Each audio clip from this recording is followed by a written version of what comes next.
7 million years of human history would be about to come to an end. It will not be because of man's wars or a meteorite about to crash. The end of the human race would be brought about by the gods, the very creators of everything. Zeus speaks, god of gods. Zeus says, "Attention, remain silent. I consider the council initiated." Gods from all over the world would gather on this day to debate the fate of the human race. So now I ask you, do we allow it to continue to exist for another 1,000 years, or do we end its existence? Gods, show your vows of decision. Shiva, the god of creation and destruction, speaks. I believe that we must end them. I have observed them for hundreds of years, but I have never seen signs that they learn their mistakes. We should annihilate them once and for all. Aphrodite would say, "He is right, Shiva is absolutely right," says the goddess of beauty Aphrodite.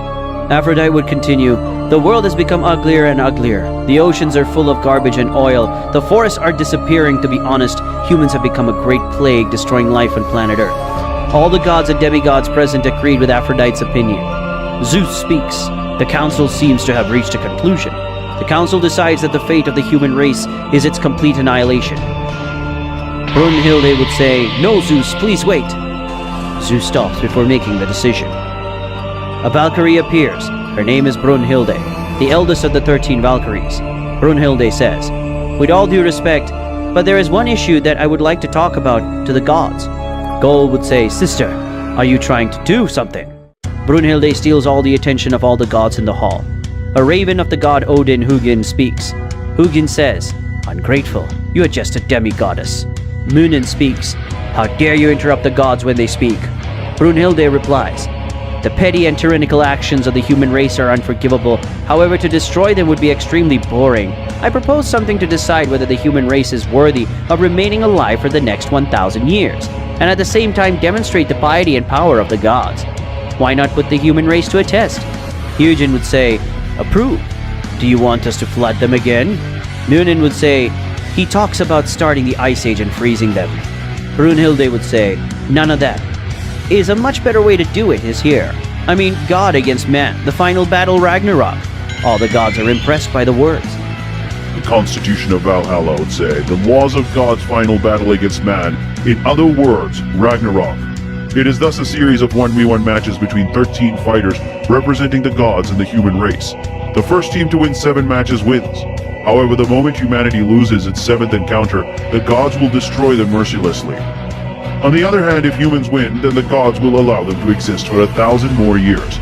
However, this law has never been executed in the entire history of the human race. The reason is that it would be impossible for humans to win a battle against the gods. In other words, it is an extrajudicial clause, a provision that was enacted solely to entertain the gods."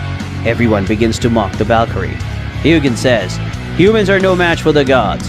Brunhilde says, "I understand it means that the gods themselves want to evade a direct confrontation against humans. That also means, and only maybe, they are afraid of losing." All the gods in the hall began to get angry, except for Zeus, who says, "Ha ha ha, I'm glad you're mentioning it would be fun. The wrath of the gods and overwhelming power. Listen, all my mighty gods, let us have a battle between us, the gods, and the human race. The decision is made, the cries of the gods and the demigods were heard throughout the communal." And that was how Ragnarok would begin. Zeus continues, "Valkyrie, listen to me. You will be the one who chooses the representatives of the human race. I see that you want to help men. How tragic." Brunhilde says, "I will select the 13 strongest humans who have existed in the hundreds of millions of years of human history." Everyone withdraws. The arena of Ragnarok would already be made. Humans and gods fill the stadium with great ease. The biggest fights in history would be about to begin. The referee says, "The rules are simple. The death of the human race or the gods in other worlds. The battle will be decided when one of the two dies. The first round first by the gods. There's this man. All the gods long to see this god fight. He lives and dies to fight. The strongest of the Norse gods, the god Thor."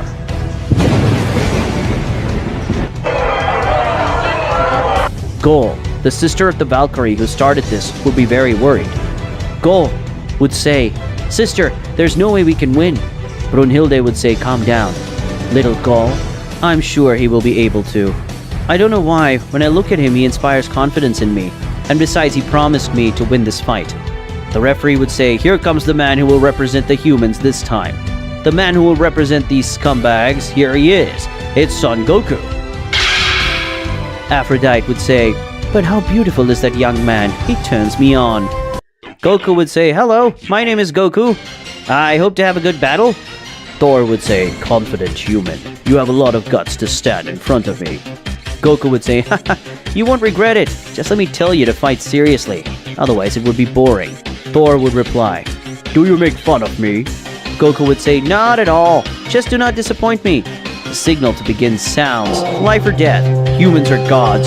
The fight begins.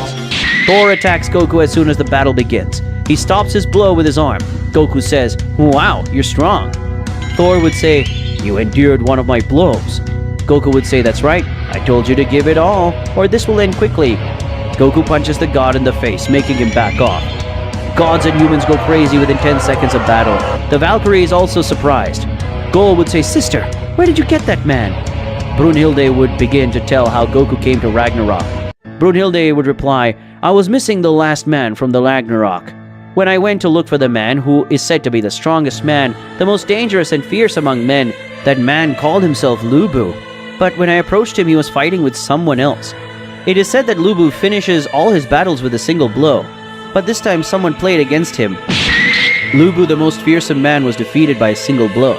Sorry, it was not my intention. I let myself be carried away by the emotion, apparently.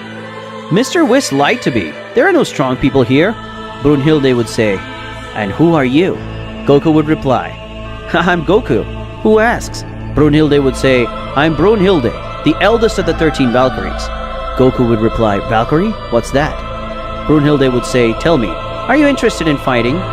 Goku would say, that's right. I came to find powerful warriors, but I can't find anyone. Brunhilde would say, you believe that the man you just defeated is not powerful? Goku would say, I didn't mean it in a bad way, it's just not what I was looking for. Brunhilde would say, tell me, human, would you like to participate in Ragnarok? And Goku would reply, what is Ragnarok? Brunhilde explains, Ragnarok is a 13 versus 13 match. This time we will pit the most powerful gods of this world against 13 of the most outstanding humans in battle. I really lack a few more warriors, and I see that you are strong. Would you like to participate? Goku would say, if they're not lying to me and they really are strong people, I accept with pleasure. And tell me what are the consequences? The gods want to destroy them or something? Brunhilde is surprised and said, why do you know that, human? Goku would say, haha, so are all the gods? So, it was with Mr. Beerus. Brunhilde would ask, who is Beerus? Goku would say, forget it. Brunhilde would ask, human, have you faced gods? Goku would say, we could say that something like that. And Brunhilde replied, okay, I'll tell you, listen carefully. If humans lose 7 battles, it will be destroyed by the gods. But if they win, the gods will let them exist 1,000 more years. The existence of human life is at risk. Goku, okay, I will participate. Sounds interesting. Brunhilde, that's how Son Goku got here. And to test his power, I chose him to have a fight first. The referee would say, wow, but what do we see here? The human has made Thor back off. Nor does it seem the human will be the first human to fight this powerful god. Gol would say, wow, sister, look, it's very strong. Goku would say, come on, Thor, I know you're hiding something. Attack me with everything. Goku and Thor have a fight. Goku attacks with his fists, but Thor defends himself using his hammer. Zeus says, I'm starting to suspect that human in the first place there is no human who can give a fight to a god, especially Thor. And this human has him cornered. And in second, this human is not using any weapon, and still fights that way using martial arts. I wonder where the hell did you get that warrior? Thor speaks. You don't really look human. You have a lot of strength. But if you want me to fight seriously, I will. Thor takes off the glove that he carries in his hand. Gloves that, to bump to the ground, raises a lot of dust, making a small hole of how heavy it is. Thor's hammer begins to mutate and takes on a disgusting shape. Goku says, come on. I wait for you.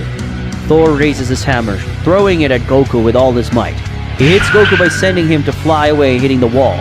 Thor says, so far you came, human. Brunhilde was worried. Gol says, sister, killed him with a single blow. Referee says, Thor has shown his might and smashed that human to smithereens. Goku was being covered by a curtain of dust. Referee says, it looks like we already have a winner. Goku says, oh, what pain. I didn't expect it. The referee says, what? The human Son Goku is still alive. and seeing that he's unaffected by the attack of the god Thor himself. Everyone is very impressed. Gaul says, how is he still alive after that? Brunhilde says, I don't know, that guy is weird. Goku says, what do you mean? It didn't affect me. It hit me in the head, and it hurt. Look, nothing else, you're really strong, it's fine. I'm gonna show you a little of my strength, since it would be very bad of me not to show you my power while you do it. Thor would say, what are you saying, human? How come you're still alive?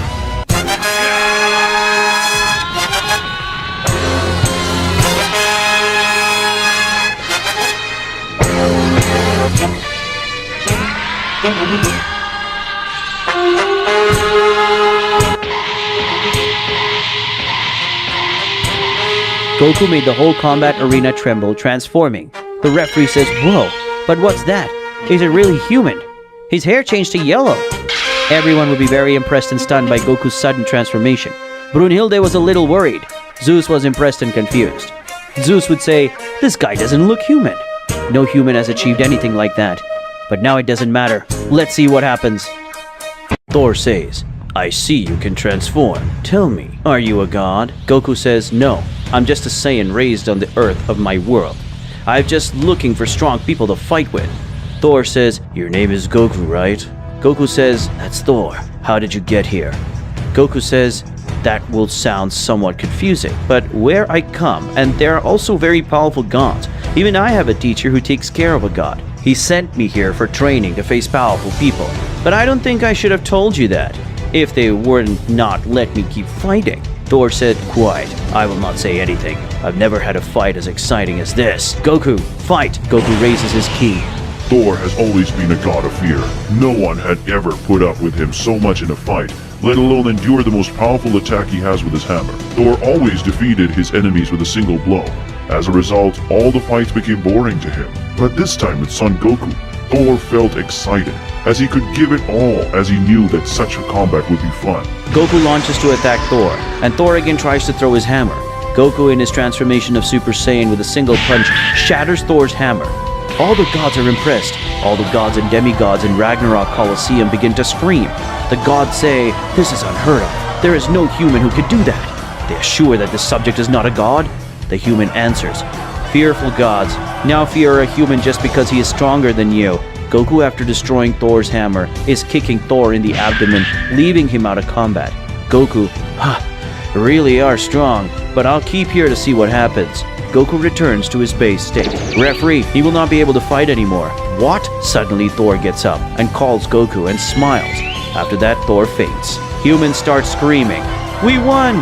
The referee says, Son Goku is the winner of the first fight. Gaul says, victory is ours. Brunhilde says, that's right, he won the first match. We have the advantage. Zeus would begin to suspect more of Goku. Goku would say, you didn't lie to me, that guy is strong. But I could feel the presence of someone much stronger inside this Colosseum. Brunhilde says, who are you? Why do you have so much power? Ha ha ha, says Goku. I'm a Saiyan who came to have a little fun. I kept my promise to win the first match. Now who will I fight? Goku would ask who would be the next fight. The Valkyrie would reply. Brunhilde would say, I don't know. If you want, I could do it again. Gaul would say, aren't you hurt? Goku would say, the truth is, I'm already as good as new, and these gods are not very powerful like the gods of my world. Gaul would say, of your world? Tell me a little more about you, Goku. Nah, it'll be on another occasion, by the way. Do you have anything to eat? I'm really hungry. Brunhilde would say, okay, I'll feed you just because you won this match. And I also can't get you to participate again as it's forbidden in Ragnarok. Goku would say, well, it doesn't matter. At least I'll eat. While Goku raised all the food, the gods spoke. Zeus said, it is more than evident that this mortal is not a human, nor could he say that he is a god. Aphrodite would say, we have to ask Thor to know more about this. Zeus would say, it would be the best. We have lost the first meeting, but there's no need to worry, just as careful with the supposed human, Son Goku. Brunhilde would say, well then let's choose this man for the second round. Goku would say, how rich, I ate. Thanks a lot. I see that's the second fighter. Brunhilde would say, Goku, that's right, it's number one. Goku would say, number one? What does that mean? Brunhilde would say, he's the first human to touch this world. Goku, impressed, would say, the first? Wow, this world is something crazy. Everyone in Ragnarok would be crazy about the second matchup. All the gods had a bitter taste in their mouths from the first encounter. The referee would say, "Are you ready? Let the second round begin." This warrior carries the hope of humanity. Here is the subject who will face another god. A human appears with a large entrance to the arena. The referee would say, "The day has come when the first man rebels against his father. His name is Adam." The entire audience goes crazy for the entrance of Adam, the first human to set foot on the earth. "This time we will win. There is no way for a skinny man like that to defeat a god." The referee would say, "What an unexpected twist. Who will be it? The god who faces the ancestor of the human race?" Suddenly, a melody is heard so fine and fragile.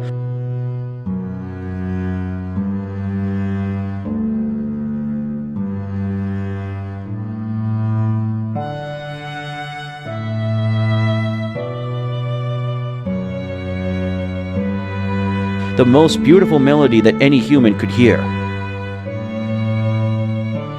It was Hermes playing the violin. Zeus would say, "Hello, how are they? It's me in person." Brunhilde would be confused and nervous. Humans would say, "That makes a decrepit old man in the ring." The old man begins to dance. The referee would say, "We have the only godfather of the cosmos, god of gods. He's the absolute god." The old man with a skinny and finished body transforms his body into pure muscle. That mighty god is Zeus. All humans were impressed. The Valkyrie and her sisters were worried because they said the god is the most powerful. Brunhilde would say, "Damn, this is definitely unexpected." Zeus would say, "Tell me, human, will you fight without any weapon?" Adam would say, "True." One of the 13 Valkyries entered the field, serving as a weapon for Adam. Zeus would say, "I see that this is the plan to defeat us." How smart they are. So the Valkyries give their soul to a weapon. The Valkyrie had become a fist of steel. All the gods sneer for the sudden weapon. The referee says, "Well, let's start the second round of Ragnarok. Adam representing the human race and Zeus representing the gods." Zeus would say, "This will be a fist fight." "You chose an interesting weapon." "It's a good weapon. Tell me, what is yours, grandfather?" "I will not use any weapon, only my fist. I will listen as my fists break all your bones." "Are you sure? Don't regret it." Goku, impressed, says, "This fight is going to be interesting. Come on, Adam. You can. It's amazing." So he was the first man to touch the ground. Let's get started. The signal to start the fight sounds.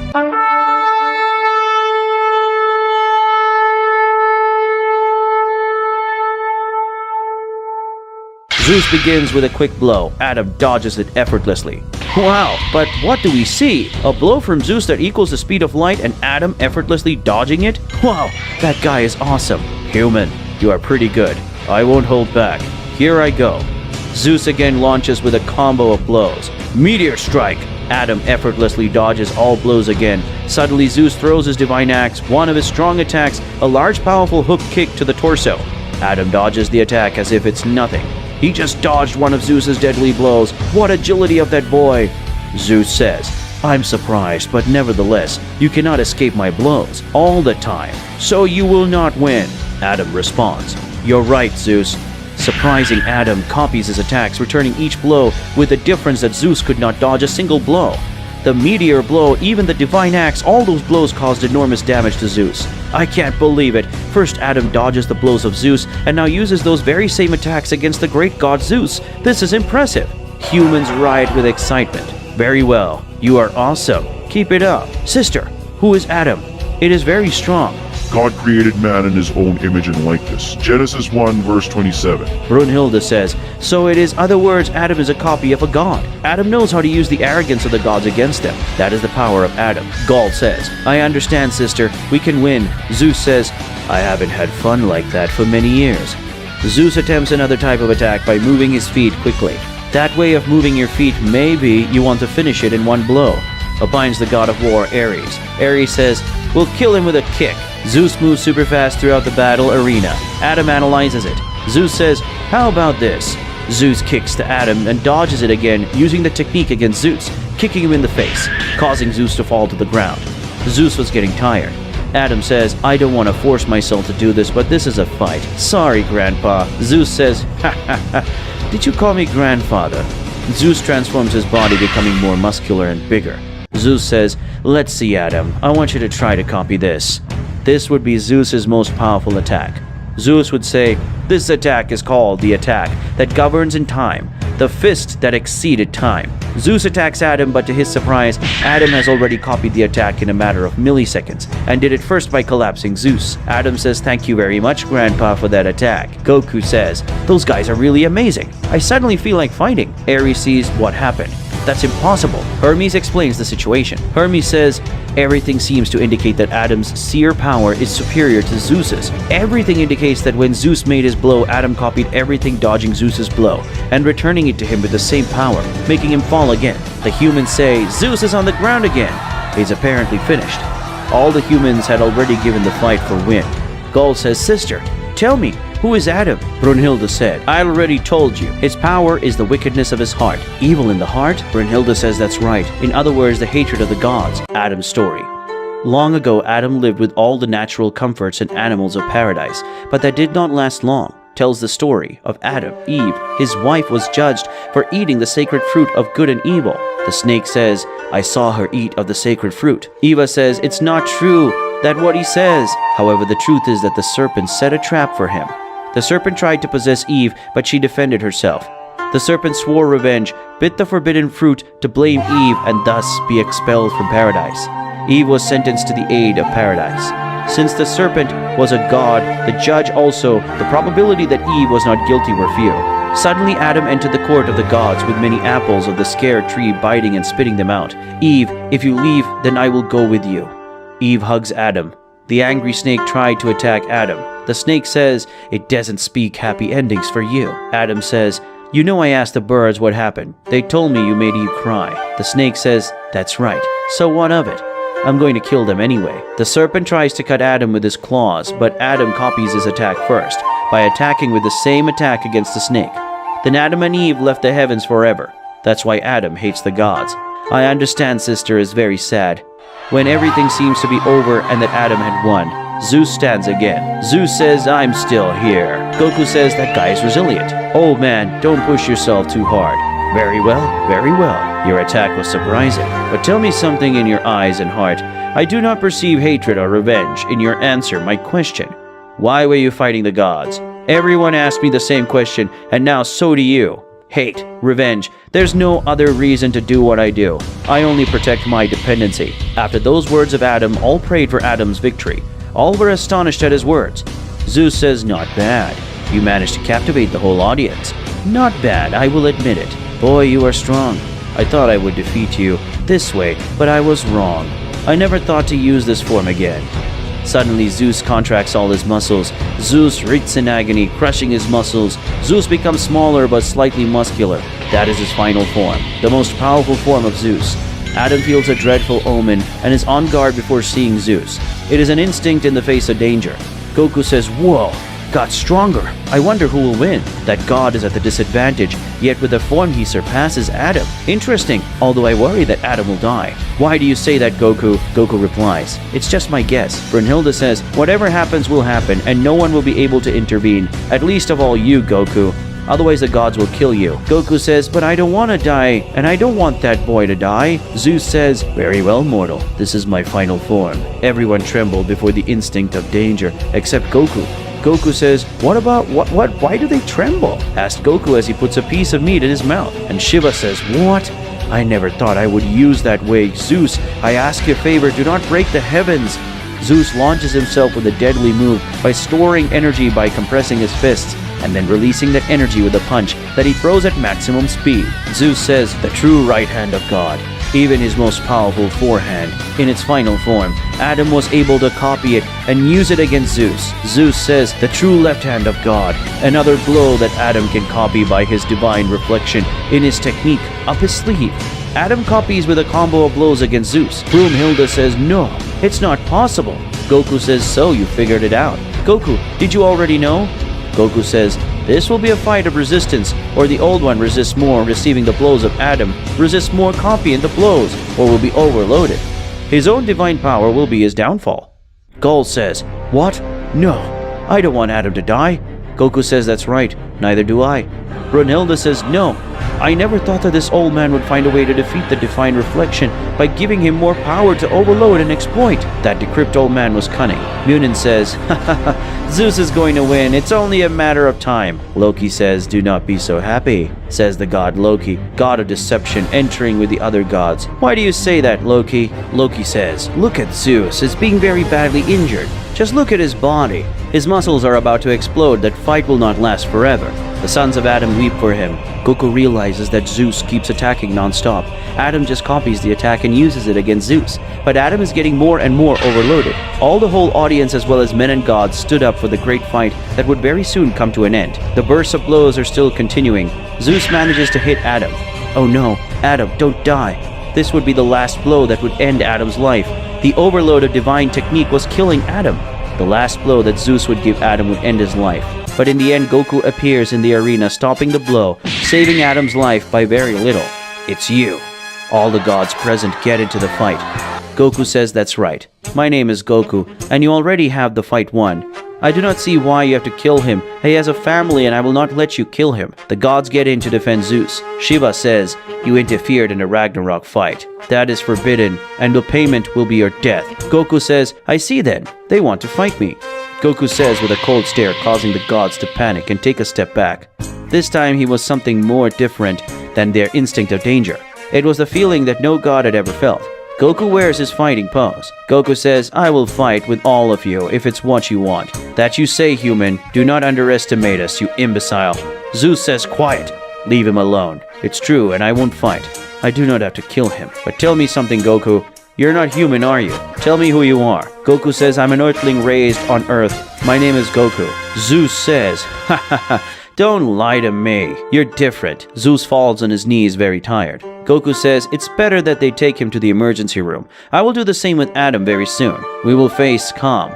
I hope that they are very strong. Ares says, how dare you, human. Goku retires with Adam. Brumhilde says, Goku, why did you do that? You could have been dead. Goku says, calm down. They don't have the necessary power to defeat me, and I could not let him die. He has a soul inside that weapon, and also a family. Brunhilde and her sisters were sad at the same time very happy because Goku saved his sister and one of the 13 Valkyries. Goku says, very well.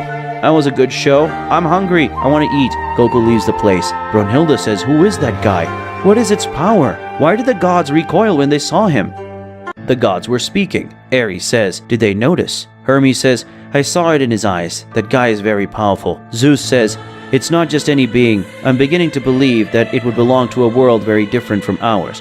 However, I'm struck by its strength, and I also have something prepared in case something goes wrong. Shiva says, well, we're tied for a win. The next to fight will be Poseidon, right? Aphrodite says, this is Poseidon and he will fight the third combatant. Zeus says, very well. With Poseidon, we will have another battle assured. Ha ha ha. Kills me the desire to face that such Goku. Meanwhile, back in Universe 7 on planet Earth, Vegeta says, where the hell is Kakarot? The second fight has just finished. A loss and a victory by both sides. Goku says, Adam fought very well, and I could feel that this Zeus guy was really strong. And now, who will fight in the third round? The Valkyrie Brunhilde, with a disappointed voice, says, there will be no more fights. 2 of our best warriors left the Colosseum. It would be suicide to send any human to fight against a god as powerful as Poseidon. Goku says, then I will fight again. Brunhilde says, impossible. The fighters cannot be repeated. Goku says, it's a pity. So what will you do? A few hours ago in Universe 7 on planet Earth, Gohan shouts, Bulma, are you home? Bulma says, hello Gohan, what's wrong? Did you need anything? Gohan says, no, thanks. I just came to see if my father is here and has been missing for a few days. Vegeta says, Kakarot is not here. Gohan says, good afternoon, Mr. Vegeta. Where will my father meet? I've been looking for him for a few days ago. I wanted to train with him. Vegeta says, train? Apparently you still have Saiyan blood in your veins. Bulma says, Goku may be training with Whis. Gohan says, it's true. Bulma, thank you very much. Vegeta says, what? That insect wants to overtake me? Could you call Whis? I want to go to where Kakarot is right now. Bulma says, it's okay, Vegeta. Gohan, get ready, you can go with Vegeta. Gohan says, yes, thanks a lot. Bulma calls Whis, offering him lots of ramen. He obviously accepted by coming to the planet Earth and taking Gohan and Vegeta with him. Vegeta says, very well. confesses Whis. Where is Kakarot? Stupid. Gohan says that's right. Mr. Whis, I haven't found him for days. Whis says, Goku came here saying that he insisted we make him fight with the strongest warriors because he was bored, typical of a Saiyan. Then I gave him the choice and I opened 3 portals to different dimensions in the whole multiverse. I really did not know if I would take him to a place with strong warriors or not, but he chose, and went to the dimension that is identical to planet Earth, where there are also deities. Apparently in that place, there are interesting beings. Gohan says, Mr. Whis, will you be able to send us to where my father is? Vegeta says, that's right, that stupid Kakarot wants to have fun alone. Whis says, of course, it's the least I can do. For all the delicious ramen Bulma gave me. Vegeta says, excellent. Whis opens the same portal through which Goku entered, and Whis says, very well, that is the portal, and by the way, let me tell you something important. How absent-minded I am. I forgot to give this information to Goku. Gohan says, what is it about, Mr. Whis? Whis says, the dimensions are usually somewhat complicated. When a being from another dimensional line enters another dimension, there is a possibility that its power decreases even up to 75%. But in this particular dimension, this does not seem to be the case, so be on the lookout for any side effects. Vegeta responds, thanks for the data. Gohan says, thank you very much, Mr. Whis. Vegeta and Gohan enters the dimension. These come to the world where Goku is, and Gohan says, I think he's here. I can feel that key, right, Mr. Vegeta? Vegeta says, no doubt. It's Kakarot. Let's go at once. Vegeta and Gohan approach where Goku's key is. These arrive at the Colosseum that would be Ragnarok. The guard says, who are you? Not welcome here, insignificant mortals. Vegeta says, what did you say, insect? Says Vegeta, frightening the guard, who is a god. Gohan explains, we're looking for my father. His name is Goku. I wonder if he's here. The guard says, what? Your father? You're the child of that so-called human? Gohan says, that's right. Would you take me to him, please? The guard says, he's inside. You can enter if you want. Gohan says, thanks a lot. Goku says, this key is from... Brunhilde says, what happened, son Goku? Goku and Brunhilde would be talking about who would be next to fight. And Gohan would say, father, you're here. Brunhilde would say, who are you? You can't get in here. Goku would say, Gohan, son, what are you doing here? Wow. Vegeta, you're also here. Then those keys were his. But how did they know about me?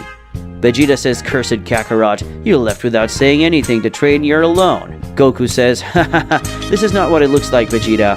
Gohan says, father, I was looking for you, including Mother and Goten, and we had no word from you for days. Goku says, haha, I'm sorry, but they arrive at good time. Vegeta, Gohan, she's Brunhilde. Brunhilde, they are Vegeta and my son Gohan. They will fight with us. Vegeta says, in no way, Kakarot, I flatly refuse. Goku says, come on, Vegeta, I promise you will have fun. Your son and his friend of his. Goku says, that's right, they will help us. Goku explains to Vegeta and Gohan about Ragnarok, and Goku says, basically our enemies are just gods, and I'm helping the Earthlings of this world to fight 13 Earthlings against 13 gods, and the team that gets the first 7 victories wins. If the gods of this world win, we will end human life, and if Earthlings win, they will continue to exist basically. Some wrestlers left the arena, but now that you're here, everything has been fixed. Vegeta says, I understand. These are how Earth martial art fights sound. Interesting to fight against gods of this world. Gohan says, I will also participate, Dad. Goku says, very well. Everything is solved. They will participate. Brunhilde says, what? But how do I know if they are strong? Goku says, quiet.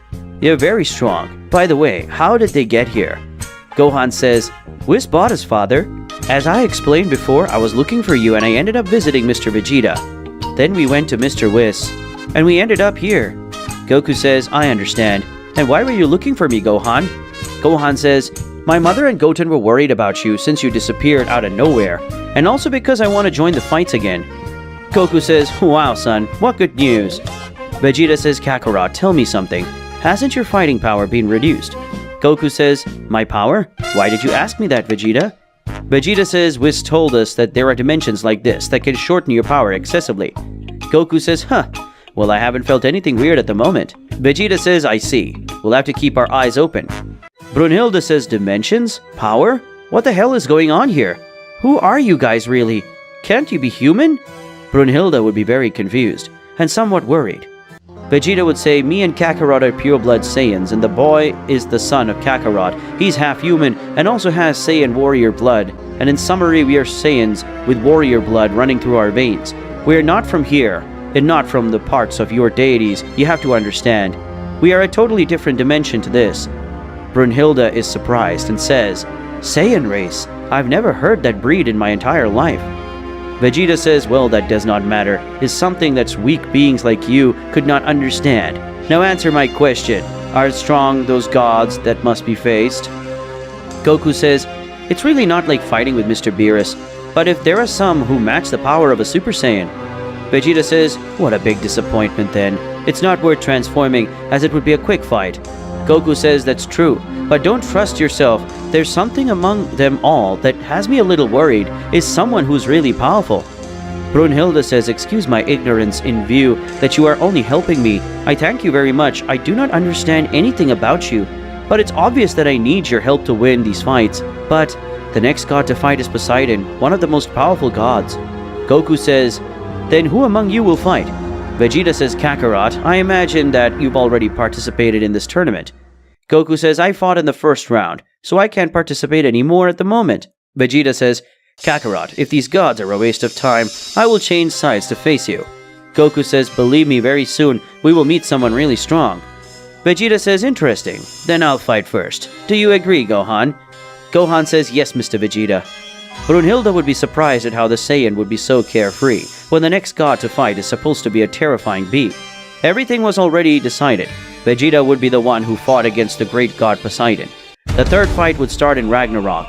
In Ragnarok, it dominates a great ocean on the edges of the sand, and the referee would say, welcome to this third meeting, the final battle of God and man. On both sides, they have a victory and a defeat. Next, after the great fight of the great powerful god Zeus, the next warrior who will fight for the gods comes here. The sea begins to behave strangely, because the Emperor of the Seas approaches the sea, divided, giving way to the warrior. All the gods in the stands fear of his fury. The most feared god of all, one of the most powerful gods of all, the second son, and his name is Poseidon. All the gods fear his great power. The referee says, and on the other hand, the greatest idiot who will face this god of the seas, and he is said to be the friend of the warrior who defeated the god Thor himself. His name is Vegeta. Vegeta enters the sand and says, insect, did you just call me an idiot? Perhaps you want me to annihilate you, damn lizard? The referee would be nervous about Vegeta's presence. Vegeta would say, we will settle this matter later. So he's my opponent. All the gods are surprised. Aphrodite says, who is he? Is he a friend of you who defeated Thor? Shiva says, interesting. Let's see how strong it is. The referee says the time has come. The third battle representing the gods. The great god Poseidon, and on the other hand representing humans, the great Vegeta. Vegeta stares at Poseidon. Vegeta angrily says, you do not know or have the power or courage to look at me in the face. You are afraid of me or what? Poseidon says, fear of a human scum? They are but petty losers.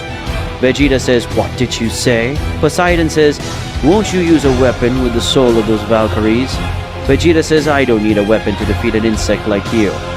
These two do not even flinch, do not make a single movement, causing a great tension in the air. The sound of the trumpet is heard again for the third time.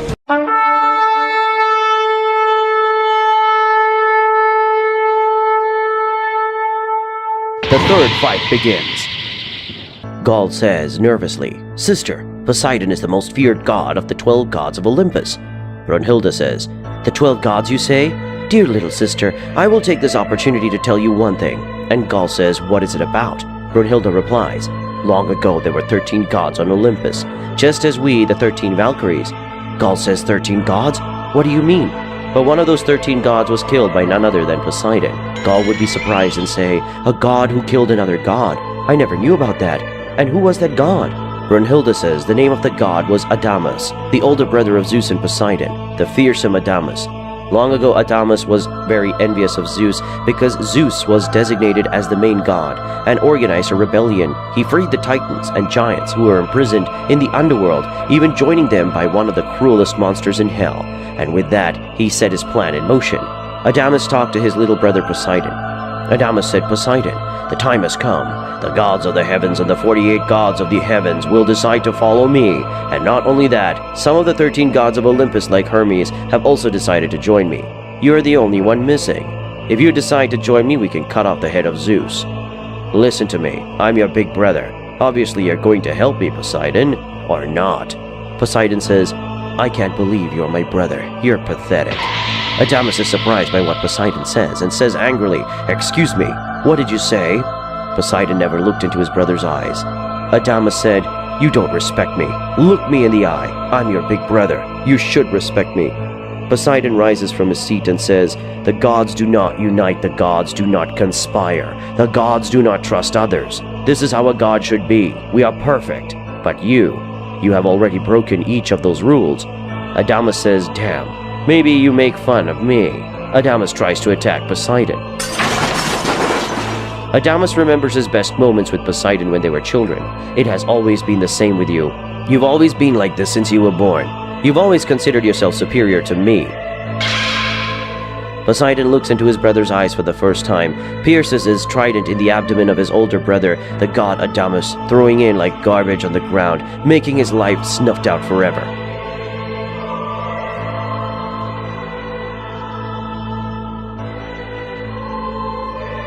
Brunhilde says, "Therefore, Poseidon provoked fear among all the gods. Nobody talked about it because they are all afraid of him." Vegeta says, "Very well. If you don't plan to attack first, I'll do it." Vegeta attacks.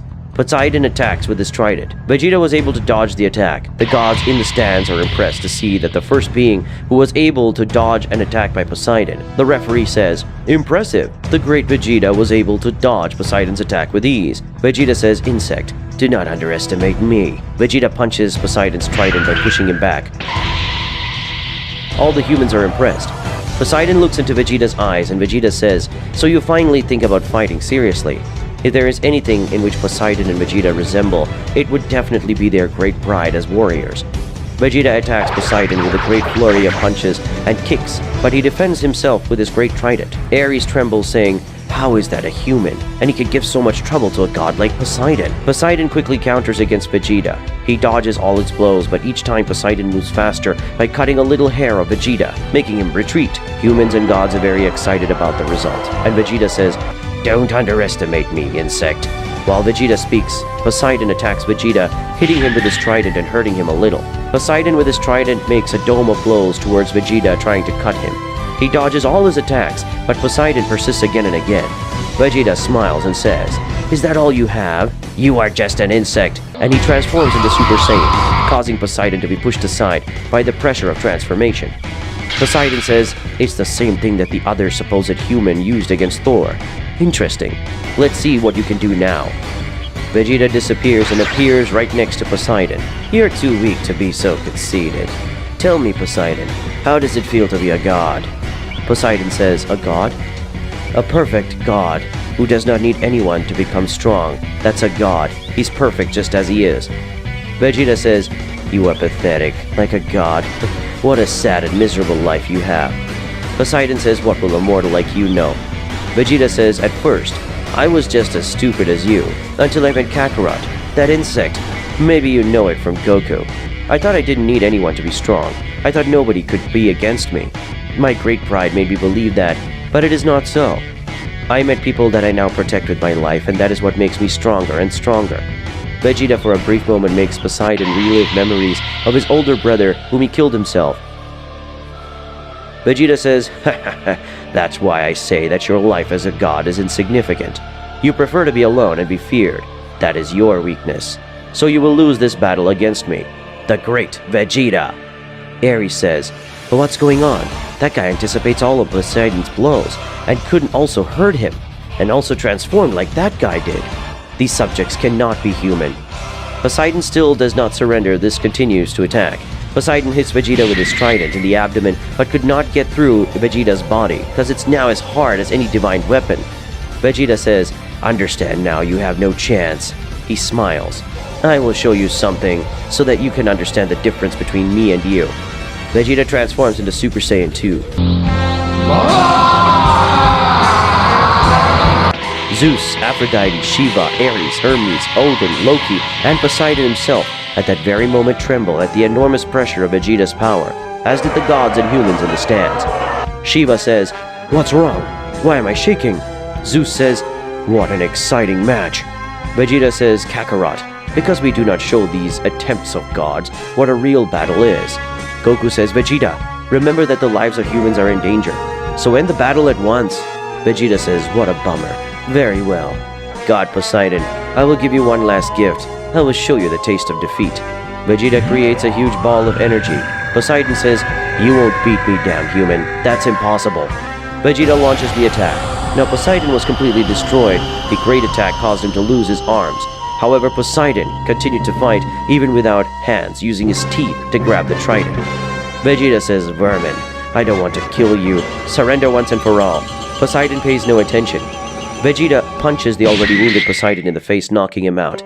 Knocking him out of action, Vegeta says, I must admit that you are very troublesome as a guy. This defeat will make you stronger. The referee says, what an unpredictable result against humans. They managed to win this fight. Brunhilde would have no words for what she had just seen.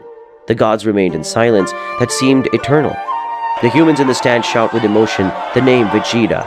Vegeta says, what a scandal. Hey you, take it to the emergency room if you don't want to die. Gaul and Brunhilde would be very happy for the victory.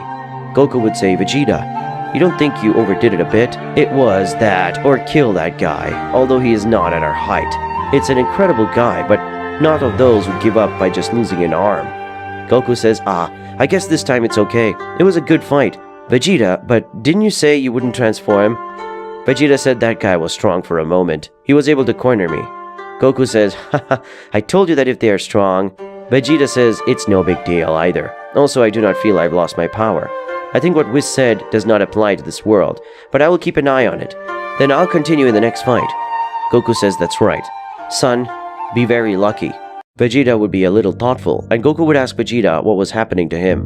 Vegeta says, Kakarot, the moment I fought with that god, I had a hunch of feeling, a very powerful ki as much as that of Lord Beerus himself, but it could only be my imagination. Goku says, you're wrong, Vegeta. As I told you before, I also felt that ki. It's as if I was asleep, but about to wake up. Vegeta says, I see. Then it was not my imagination. We have to be attentive. Son, be very careful of your next confrontation. We have 2 victories, and at this rate the humans will win. Gohan replies, very well. Meanwhile, on the planet of Beerus, Beerus sneezes. Apparently someone is talking about me. Whis asks nervously, Mr. Beerus, you've already woken up? Beerus says, don't play dumb with me. Where is it? Whis says, where is... What? What do you mean, sir? Beerus says, the only thing that can wake me up from my nap is the delicious aroma of food, and you've hidden something special. Give it to me. Whis says, okay. This is the last one, Beerus. Beerus replies, Whis, how can you hide something like this from me, especially when it comes to ramen? Beerus would remain thoughtful. Something happened, Mr. Beerus? Beerus would say, where is Goku and Vegeta? They usually bring this kind of thing when they need our help. Whis would explain everything to Beerus, and Beerus would say, so you bought a little ramen and ate it by yourself. Whis says, apparently he only listened to the ramen part. I think my body needs to stretch a little. It's been a long time since I fought using more than half my power. Besides, Goku and Vegeta have become a little stronger.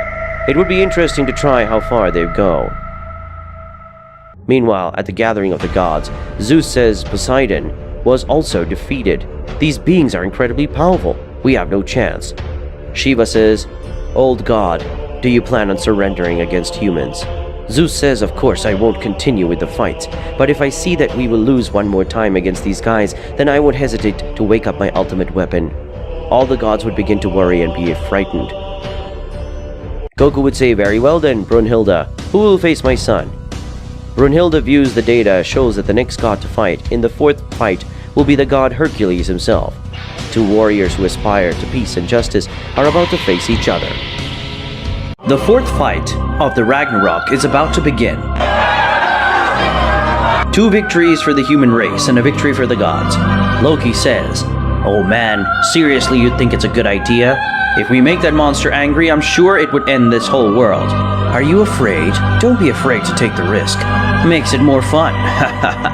Ares says, Father, I do not support that. I would prefer 1,000,000 times that humans continue to exist than the demon awakens. Aphrodite in his mind would say, Zeus is a very proud being, hates losing. That pride could end all existing life. Zeus says, you're wrong, Ares and Loki. Ares says, are we wrong? What exactly does it refer to? This is really out of my control. There's something you don't know yet. Odin says, I will explain it well. Listen only once. Loki says, "Stop intriguing us anymore and tell us at once." Odin says, "This world is just a grain of dust. In a great desert outside of this, there are much larger and more powerful worlds with great technology, and beings that we never have to see. I came to the conclusion that Goku and the other two are beings out of this world, just like that guy who is sleeping right now." Loki says, "What are you trying to say?" "The reason why I accepted the Ragnarok tournament is because there is nothing more fun than saying goodbye to this world by showing how strong the gods can be, and seeing how humans would defend themselves." Son Goku and his friends, since those guys appeared, the beings that sleep downstairs apparently want to wake up. And once he wakes up, not only humans will be extinct from this world, but also us. Shiva says, "What are you trying to say? Is that our end is near?"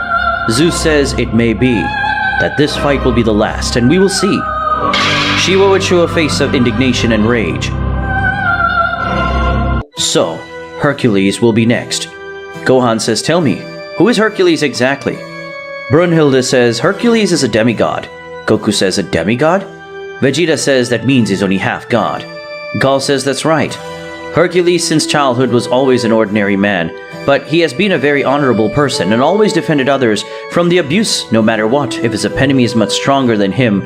Although he did not have the strength he has now, he will always rise to the face of the evil of his people. Gohan says, "Whoa, sounds like a guy who is on the side of justice." Brunhilde says, "Please, defeat Hercules, but don't kill him. He's a very dear person to us Valkyries." Gal says, "Please, calm down. Do not worry." The referee says, "At last, the fourth fight is about to begin. Humans have shown that they are a match for the gods by taking the lead with a victory at Ragnarok. This fourth fight is special.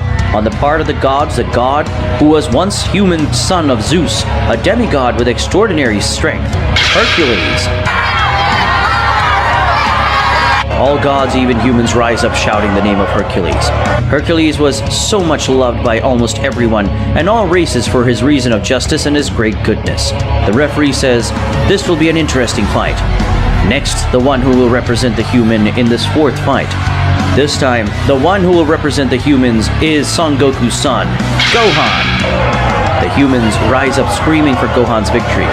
Humans say, "I know you can. Please, you must win." "So you are the son of the subject who defeated the god Thor. I imagine you must be just as strong as your father." Gohan smiles and says, "You're wrong. My father is much more powerful than me, but I promise to give you a good fight. Listen to me well.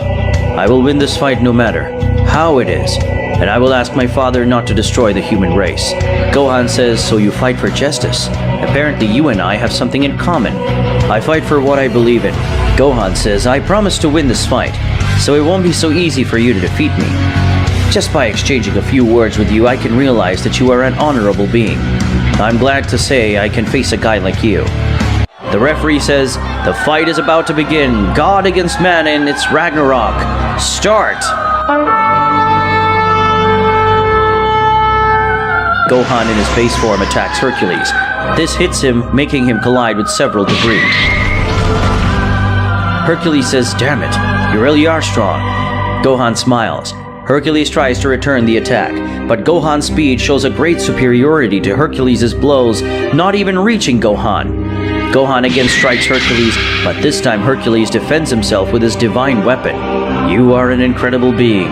You're very strong, and you even fight without a weapon, all with a clean fist. Very honorable. Sorry to use this weapon, but without it, I will not be able to win against you. Use what it takes." Hercules transforms his weapon. Ares says, "Oh no, Hercules will use that attack." "Lion of Nemea, devour me whole." The referee says, "What's wrong? It is impressive the tattoos of Hercules are growing." Suddenly he hears a great roar of a lion. The mallet had taken on the appearance of a lion. Gohan would be impressed by the spectacle. Hercules attacks Gohan by surprise. He manages to hit Gohan, making him crash into the building. The referee says, "Hercules has just hit a lethal attack. It is impossible to get out unscathed after that attack." All the gods shout the name of Hercules because they believed that Hercules had already won the battle. Hercules says, "Don't get excited so fast. This guy is not a normal guy." Gaul says, "My brother is truly powerful." Goku says, "Hercules is an amazing guy." That stroke hit right on target. Vegeta says that happens to him as distracted. Brunhilde says this is when things start to get interesting. Gaul would look confused at his sister. Arise. I know very well that I have not yet defeated you. Gohan says, what a good coup, but it won't happen again. Hercules says, I saw all the fights so far. Your friends defeated the god Thor and the god Poseidon himself, as if nothing, even it seems that they have never taught us their true strength. I'm almost sure that you are not human. Well, but that doesn't matter. Gohan, please show me your true strength. I want to know how strong you are, and know if I can be a worthy opponent. Gohan looks surprised at Hercules. Gohan says, I've heard that you are a great subject, a man who fights in the name of justice. You protect the weak from the abusive. If that is true, let me tell you that you have already earned my admiration and respect. As a reward for that, I will teach you the phases of my powers. Hercules says, thank you for your words. Vegeta says, that insect just wants to show off. Goku laughs. Haha, that is not typical of Gohan. Surely felt empathy for the other subject. Gohan says, as you can see, this is my normal form, but...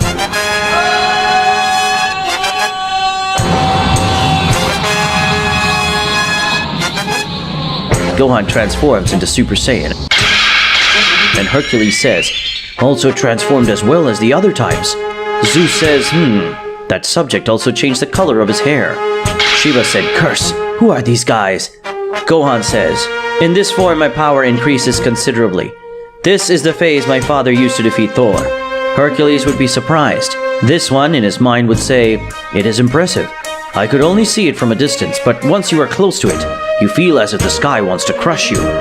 Gohan says, and this is, all Ragnarok would begin to tremble, all humans, like the gods, would be frightened.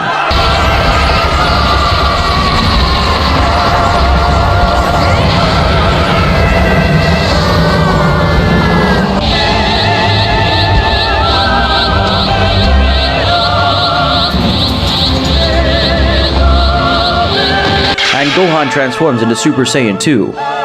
Loki says, damn, those damn mortals are very smug.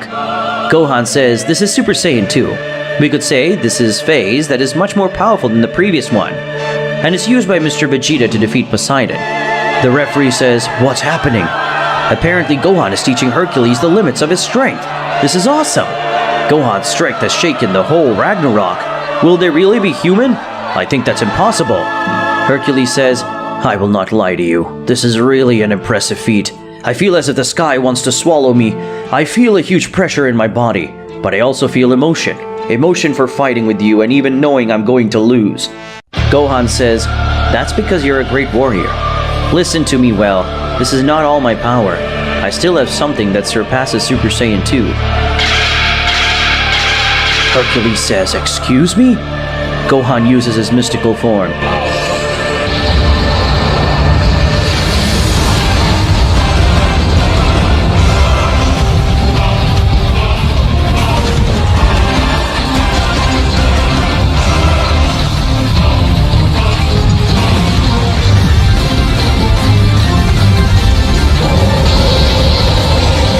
Hercules flies out of the place by the pressure of Gohan's power, crashing into some rubble.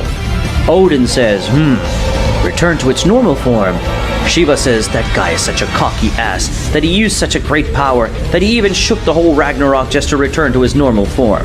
Hercules says, why does my body tremble? Although it seems that you have returned to your normal form, I know that it really is not. So I can notice your aura now. You're much more powerful. Gohan says, it's just as you say. Gold says, that guy is very impressive. The Saiyans are very impressive. Vegeta smiles.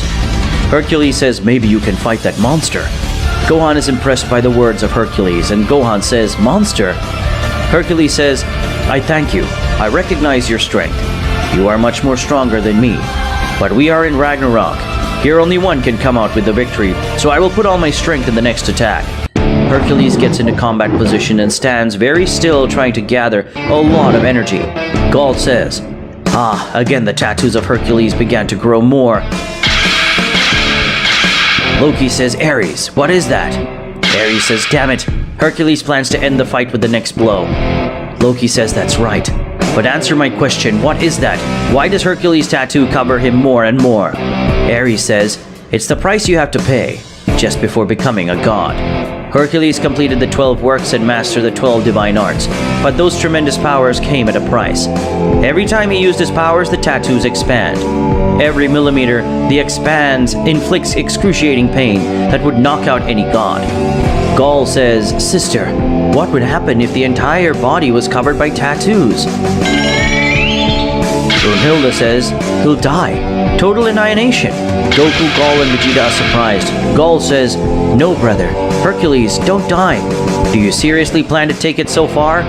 Brunhilde says, apparently Hercules somehow felt a great admiration for Gohan. That is why he wants to show him all his strength. Let's say he feels indebted because Gohan showed him his true power. Goku says, "But if he goes on like this, he will die." Hercules says, "I feel indebted that you showed me how strong you are. Now I will show you what I can do. Please accept my challenge." Gohan would look seriously at Hercules and say, gathered great power in that deck, but I feel something is wrong. All gods and humans would be intrigued and frightened. Zeus, surprised, says, "Don't tell me about it." Hercules says, "This is the union of the 12 calamities, the exodus of Hercules, all in one fell swoop." Gaul says, "Brother!" The winner of the 4th fight of Ragnarok would be one step away from the next blow. Humans or gods? Who will win? Hercules' tattoos gradually marked his whole body. The pain is very unbearable, and painful only Hercules himself could resist that torture. Gohan would realize that something is wrong, but at the same time admire the great effort of Hercules to try to win the fight. "Let's test if your justice and love for humans is greater than mine." Warrior Gohan responds to my attack. Gohan would be staring at Hercules for a few seconds. Goku would say, "Oh no, if that guy keeps on like that, maybe he will die. If that happens, he will die as a warrior.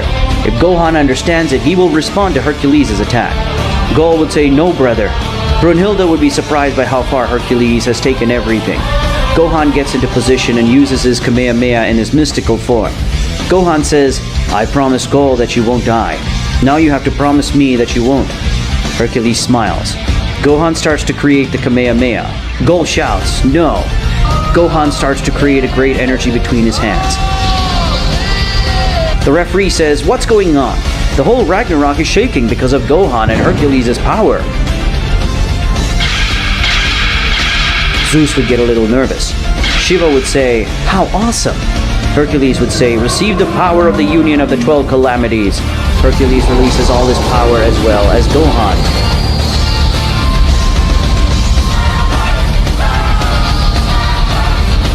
Two great energies collide with each other.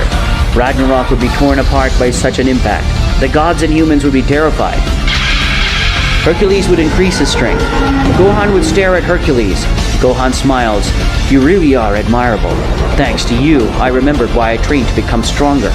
Gohan expels much more power, causing Hercules' power to vanish. Gohan deflects his Kamehameha, causing it to impact outside the Ragnarok. Everyone in the stands, both as humans and gods, and the referee himself would be shocked by such a scene. The gods had never known a being other than a god to have the power to disappear everything. Hercules would be severely injured by the pain that comes with using his great power. Hercules, severely wounded, says, "I never had a chance against you. You are really incredible. Maybe you can save us all." Hercules falls on the floor. Gohan says, "I don't understand what you mean by saving them all, but thank you very much. From now on I will train to become stronger. I will overcome my limits just like you did." Gaul says, "Brother?"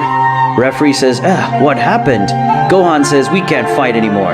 Help him. He's really hurt." The referee says, "Huh?" The referee checks Hercules' body and realizes that Hercules would be knocked out.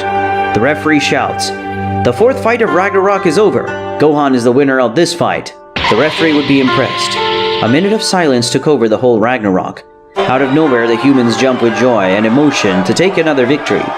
The humans shout, "Well done. You are the best. Thank you very much." Gods say, "How is it possible? This shouldn't happen." Zeus says, "Defeat after defeat, we are the laughing stock." But I guess it doesn't matter. Shiva says, "Relax, old man. Remember that I'm next. Be assured of my victory." Zeus says, "It really doesn't matter anymore. The end is near." Shiva says, "As long as it happens, I'll be the one to stick up for the gods." Goku says, "Well done, Gohan." Gohan says, "Hercules was a great opponent." Gaul would be a little sad. Gohan says, "Don't worry, Gaul. I kept my promise." Gaul would be happy. "Thank you very much." Brunhilde would be surprised by the three great powers of the Saiyans. Vegeta would say, "Now who will be the next fighter? I understand that the fighters can't be repeated. Who will be the next one?" "The next one will be a human from this world. We will fight against the god Shiva." Beerus would say, "Whis?" Whis would say, "We have arrived, Mr. Beerus. Goku and the others are supposed to be somewhere around here. Shiva is getting ready to go for his fight in the 5th match." Shiva would say, "Who the hell are you? From your appearance, I can see that you are also gods." Whis would say, "Indeed, he is the god of destruction, Beerus." Shiva would say, "God of destruction? What kind of stupidity is that? There is only one god of destruction, and that is me. This purple rat is nothing but a fake. Well, never mind.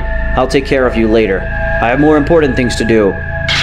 Whis would say, "More important things?"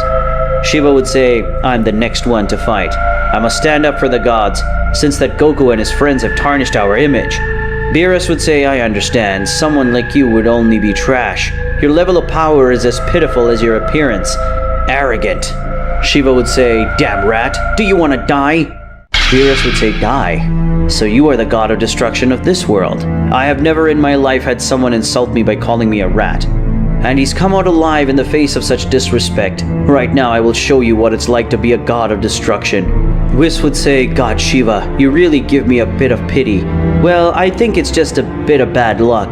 Beerus would say, "I'll give you a chance to defend yourself. Attack me with your best shot." Shiva would start to get enraged. He would stare Beerus in the face. Shiva in his mind would say, "What's wrong? Something tells me that if I attack him, I will die. My body is shaking. My body is not responding. What's happening?" Shiva would realize that Beerus was not just any god. He could see it just by looking at his eyes. It was his fighting ability, or rather, it was his cells that detected his danger. A great one. A very great one. Shiva would say, "Damn it. If that's what you ask for, I will attack you with one of the most powerful blows." Suddenly Shiva would stick his hand in his chest. Shiva would stimulate his heart with the help of his hand to increase his heart rate. Shiva would take a reddish appearance. Whis would say, "Oh," Shiva would say, "Now I will make you dance with my strength." Shiva, using his fists, hit with all his strength on Beerus's face, causing a great curtain of dust. Shiva would say, "My body warned me that I wouldn't stand a chance against you since you looked like a being I couldn't beat, even using this transformation. But in the end you turned out to be nothing but scum." Suddenly Beerus raised his hand, pointing it to Shiva's face. Beerus would charge the Hakai, making the dust disappear. Shiva's fist would be on Beerus's face. Shiva would realize that he has not hurt him at all. Beerus would say, "You are as pitiful as I thought. Now I will teach you the true power of a god." Whis would say, "What a pity." "What?" Shiva would start shaking wildly. Beerus. Hakai. Shiva was completely destroyed. Beerus would say he just turned out to be a show-off. "Mr. Beerus, can you feel that?" He's an interesting being, but apparently he's asleep." Meanwhile, Brunhilde had already chosen her next fighter. 3 wins for the human race, and one of the gods. Definitely the humans have proven to be on par with the gods. I wonder what kind of fight we'll have now. The humans would start screaming with excitement, while the gods would be a bit disappointed by the result of the previous fights. "Tell me, Brunhilde, how is this guy?" "He is a sumo fighter, the strongest among them." Suddenly in the combat arena appears a sumo stadium. It's time. Entering from the east, the warrior representative among humans. The most spectacular and great martial arts of all. Born in the land of the rising sun, sumo. Among you, the strongest man of all in 2,000 years history of sumo. A man appears in the arena of Ragnarok showing a great musculature. The fighter without rival, Raiden. All the humans shout Raiden's name. Vegeta says, "What stupidity." Goku says, "What an entrance. He seems to be a strong human." The referee would say, "Now on par to the gods we have the god of destruction and creation himself." Goku and Vegeta would be scared. Goku would say, "God of destruction?" Brunhilde would say, "What's wrong?" Goku would say, "Haha, it's nothing important. What happens is in my world we also have a god of destruction, and he's very powerful. Even Vegeta and I were defeated by him. His name is Beerus. He's really a being to be feared." Brunhilde would say, "How interesting. The one here is called Shiva, the Hindu god of creation and destruction. So you also have similar gods." The referee shouts, "Shiva! He's the one who will represent the gods in the 5th battle." The gods in the stands, with a little encouragement, they had to get up from the stands to support Shiva. But no one is present in the arena. The referee would say, "What's wrong?" Did you not hear me? The god Shiva! The referee would be nervous. The referee would say, Mr. Shiva, it's your turn.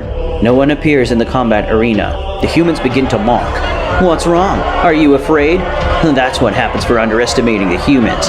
We have another victory assured. The gods are no competition for the humans. We prove to be on a higher level. Beerus says, on a higher level. That's what they think. Suddenly, two beings appear in the fighting arena. It was Whis and Beerus. Vegeta says, but how? Goku says, it's not possible. Because Mr. Beerus is here? All the humans and gods in the stands would be surprised. Brunhilde would say, Mr. Beerus, is he? Goku would say, that's right. He's the one I was telling you about a moment ago. Beerus shouts, Goku, Vegeta. Goku and Vegeta go down to the fighting arena. Goku says, hello, Mr. Beerus. Hello, Mr. Whis. Vegeta says, what are you doing here? Whis says, well, what can I tell you? I told Mr. Beerus about this tournament and he got curious. That's why we're here. What exactly is going on here? I will explain. This is the Ragnarok tournament where the gods and humans face each other to decide the future of human life. If the humans win, they'll be able to live much longer. We have 3 wins. The first one to get 7 wins will be the winner. What's going on? You be the one who will face me? Beerus says, who is that guy? Vegeta says he's one of the warriors fighting on behalf of the humans. He's supposed to face the god of creation and destruction, a certain god Shiva. Beerus says, will he be the guy I eliminate for being disrespectful? Goku says, are you already defeated him? Raiden says, now I understand. You'll be my opponent. You defeated my previous opponent to take his place to fight against me. Alright then, it's time to fight. Vegeta says, shut your mouth. Beerus stares at Raiden. Beerus says, do you want to fight me? The referee says, what is happening? Who are these guys? All the gods would be confused and worried.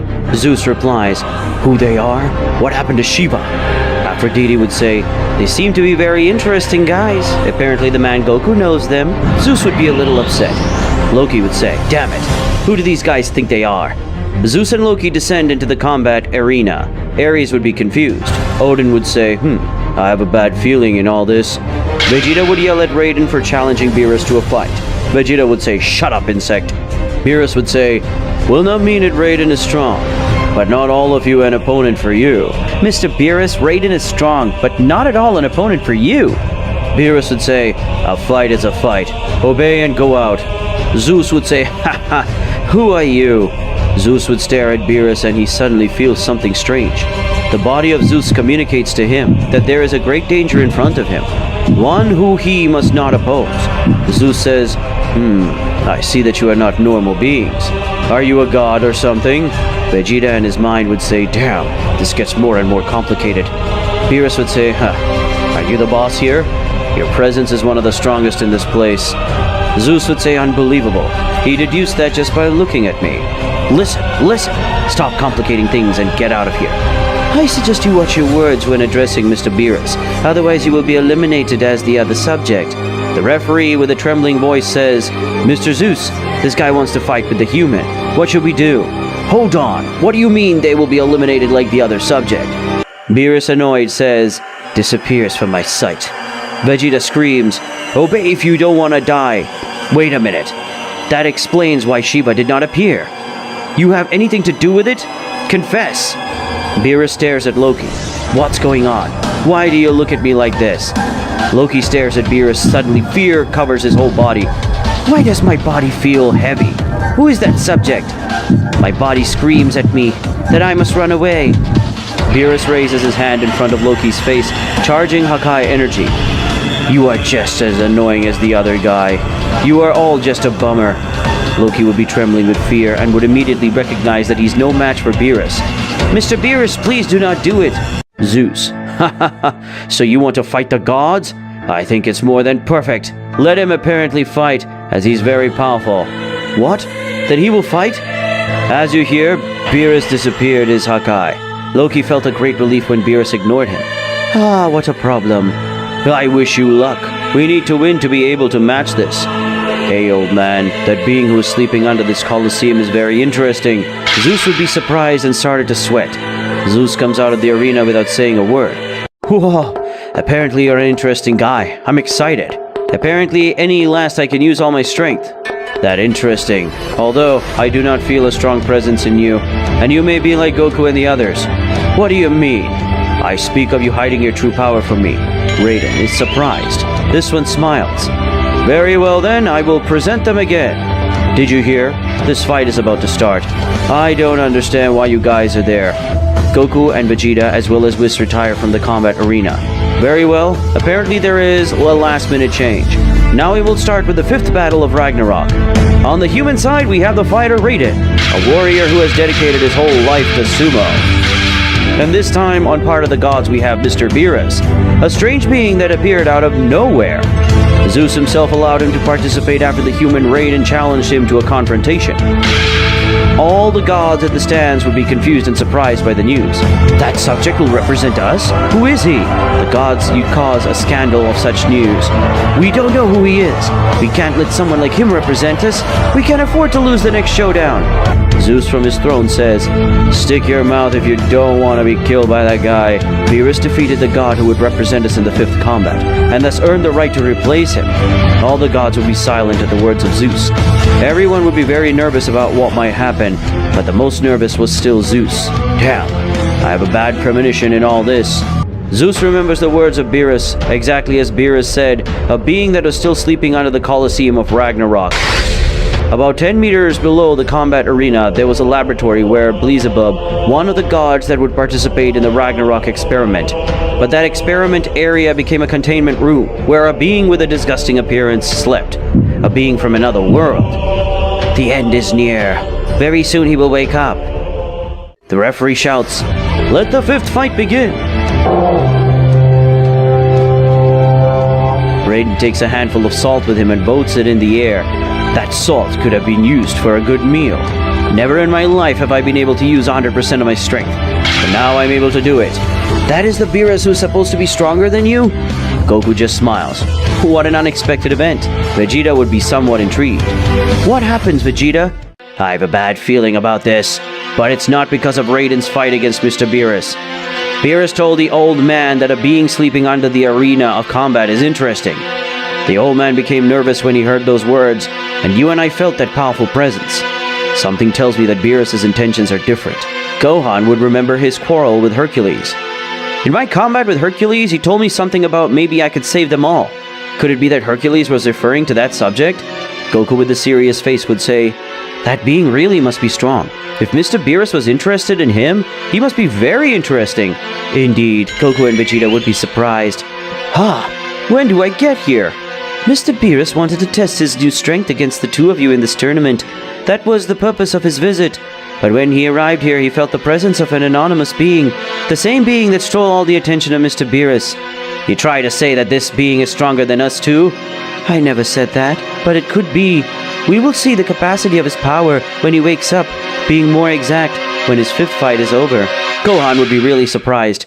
Brunhilde and Gol would be really scared by everything they hear. I don't understand anything. What's going on? Brunhilde screams, "No way! Why is all this happening now? What's wrong?" Exists. That being exists. Hercules once told me, but I never believed him.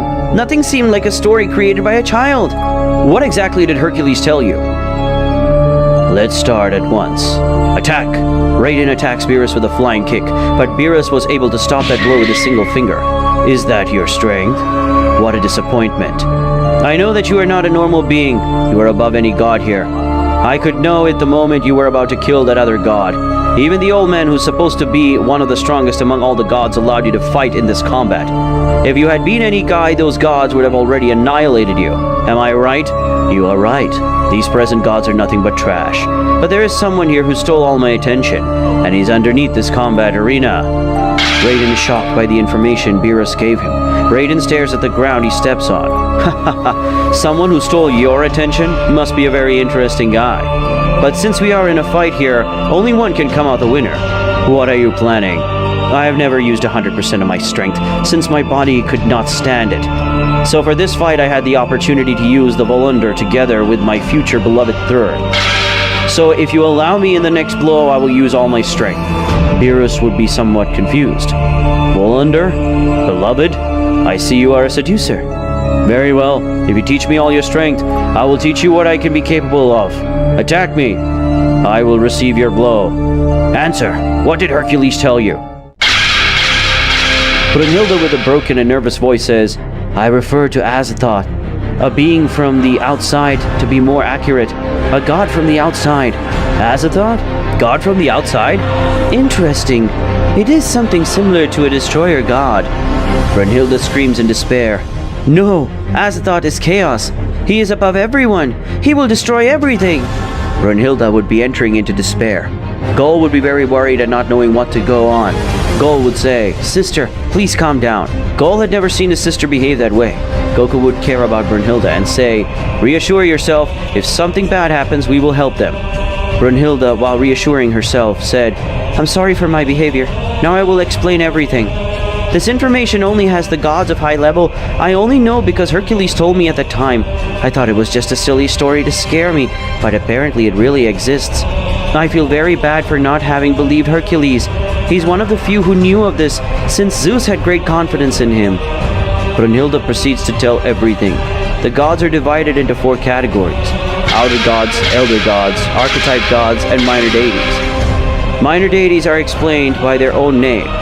We could say that they are demigods, or like me, Valkyrie gods of low rank. Elder gods are ones that are beings of incredible power, but above them are the outer gods, cosmic and absolute deities. Their conception surpasses the compression of any human intelligence. They are the progenitors of the elder gods. They are also the creators of the universe itself, the pillar of the same god Azathoth, and the first and most powerful among them all. Goku, Gohan, Vegeta, and Whis himself would be surprised. Brunhilde would say, there are also the archetypal gods. This last saying are the enemy deities of the elder gods, and the outer gods, they are the present gods. You mean the old man? So Zeus is the pillar god of the archetypal gods, the gods of gods. I understand what you are trying to say, that this Azathoth is the enemy chief of the old Zeus. But now that they have him, tell me, what is the reason why they do not end it? Because there is no one capable of killing Azathoth. I keep telling you the story. What's going on? Apparently Raiden is going to make another move. Raiden absorbs a lot of air by releasing it little by little. Raiden in his mind would say, I can now master them to the fullest. Raiden would say, referring to his muscles, we can't play with this guy. I have to give it all in my next move. I'm waiting. Apparently Raiden is planning to attack again. The sumo technique that Raiden had taken is the most powerful move of the Teppo. Thanks to the muscle control allowed by the Bolunder, this would be a devastating attack. 100% Raiden strength in one move. Raiden jumps towards Beerus. Excitement had returned among the gods. Humans as never shouted Raiden's name. Raiden, a few inches from Beerus, quickly shifts his muscle and all his strength to his hand. Crush it! Brunhilde screams. If Azathoth wakes up, we will all disappear. This is why we cannot interrupt the gods who keep him asleep. Suddenly, Brunhilde, Goku, and the others hear a sound of a big bang. Beerus had received the blow from Raiden. A large curtain of dust covers the scene. We did it! This is another victory! What happened? I was so focused on Brunhilde's story that I didn't even realize what was happening in combat. Raiden would be surprised and nervous. What a disappointment. For an ordinary human, it wasn't bad. How is it possible? The dust gradually fades. The humans and gods in the stands are shocked. No scratches! Beerus doesn't have a scratch! Beerus decides to take Raiden's blow head on, but this one had no effect on him. It's awesome! Now do you understand the difference of our powers? Now, as I promised before, I'll teach you a little of the power of a true god. Raiden takes a few steps back. Referee says, what's wrong? Apparently Beerus is going to do something. Beerus rises to heaven. Referee says, it's flying! Beerus is flying! Zeus and the other gods were very worried. Gohan, what do you plan to do? As I guessed, Beerus' plan from the beginning was always that. Goku would be worried, but at the same time excited. What's wrong? Beerus will awaken that Azathoth. With this, it will be enough. I still do not intend to destroy this planet.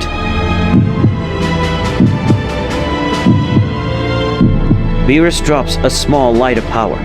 When it hits the ground, a great explosion covers the whole of Ragnarok.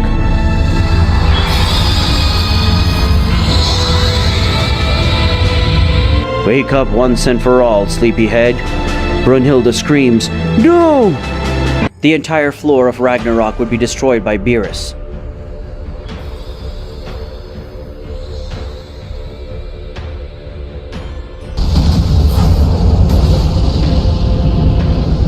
The time has come. All the gods and humans would watch in great fear as the devastating power of Beerus. Interesting. Oh, tell me, what are those things? No way. He is? That's Azathoth? Whis would reply, interesting. Brunhilde would say, no, it can't be true, it really exists? Brunhilde's skin would turn pale from fear. A being of enormous size would appear below the Ragnarok, and next to him came out another disgusting-looking being. Beerus would say, what are those things? Ah, that guy is still asleep after the big explosion. He is as lazy as Beerus himself.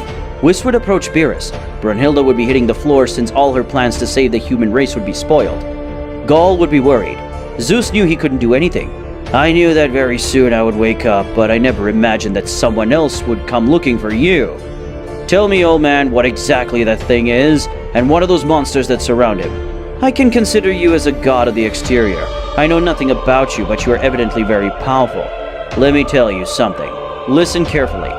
Nothing and no one is a match for Azathoth. Once the awakened, all life will perish. Goku and Vegeta would be listening carefully.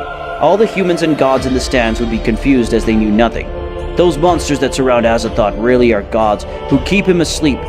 That symphony is the only thing that can reassure Azathoth. But once that symphony is turned off, the awakening and the end of the world is what awaits us. Are you trying to say that Azathoth is a destroyer? He can erase everything just by waking up. Do you know what is truly chilling about this being? Azathoth is known as a god from the outside. The gods of the outside are considered the most powerful gods in the universe. These gods are very intelligent, can create and destroy everything. But Azathoth is the opposite. What do you mean? The mentality of that god is of a 4-year-old boy. And to make matters worse, the monster is considered the strongest and most terrifying god among the gods. Since when are you here? That's the least important thing. I've decided that you can't take care of Azathoth. I will take him to the underworld and imprison him, and thus prevent things like this from happening. You won't be able to do any of that. You, Poseidon, and I decided that you would be the one to take care of this being, and this was the result. You're an idiot. How the hell could you think of doing Ragnarok on top of this monster? Haha. First, calm down. The end of the world was written by the Sisters of Destiny. The gods who kept Azathoth asleep are dying. After those 2 words, 2 gods who worked to keep Azathoth asleep pass away, leaving only one god at work. The energy of those gods is coming to an end, and they are only one who can keep Azathoth asleep. So this guy is a dangerous guy. Whis would look for more information on Azathoth. Who is that guy? He's the other reason why you will not be able to do anything. When Zeus began Ragnarok appeared these things that seemed to be from another world. Even Thor and Poseidon himself were easily defeated by those beings of human appearance. Ares would be impressed. And that guy who is levitating seems to be a god from the outside. Now I understand. That explains everything. Ares helped me by getting me material for my experiments. All I had to do was keep him informed about the awakening of this monster. Enough talk. Beerus would go down to the ground and approach Azathoth. What's happening? The end of the world is on the back of that god who agonizes. Still, he continues to play that melody that keeps Azathoth asleep. Does that mean we will all die? We do? But they, what do you mean old? I'm still not quite sure. All we can do is wait. Sister, calm down. Even Ares himself is here. There is no more hope. Has to see something we can do, otherwise Hercules would never tell me that we would be the only ones who could save them. Kakarot, Gohan, let's go to Beerus, and the others from here. We can't do anything. Very well. Hey, monster, stop playing that tune. Let Azathoth wake up. How dare he call a monster that god who has spent a large amount of his life protecting us all. I don't care who they are and how powerful those guys are. I don't care that that guy there killed Shiva. We have to do something. We can't let Azathoth wake up. Loki, Hades, Aphrodite, and Hermes would go down to where Beerus is, except Odin. He would stay watching everything from his throne. The god who plays the melody ignores Beerus. You will leave me no choice. Beerus would raise his hand, creating the Hakai. I won't say it again. Stop playing that tune. The god does not flinch. Haha, he doesn't listen to you. These gods have no ears or no eyes, and they lack senses. When created by gods from outside solely for this purpose. Millions of years have passed. Millions of years that have not stopped playing this melody, but the time has come. The moment for their lives to shut themselves down. Mr. Beerus, will there be no other way to fix things? If this being awakens, this world will be in danger. Loki angrily says, wait a minute. We won't let you do what you want. I don't care who you are or whether or not you are of this world. Get out of here. You are nothing but annoyances. Beerus with a serious look says, and if I don't want to leave, tell me what you'll do. Loki with all the courage in the world tries to hit Beerus, but Vegeta appears defending Beerus by hitting Loki in the abdomen, leaving him out of combat. At that very moment, Ares would realize the great strength of Vegeta and understood how Thor and Poseidon himself were defeated by the Saiyans. Calm down, worm. Do nothing you may regret. Zeus would laugh. This may be fate after all.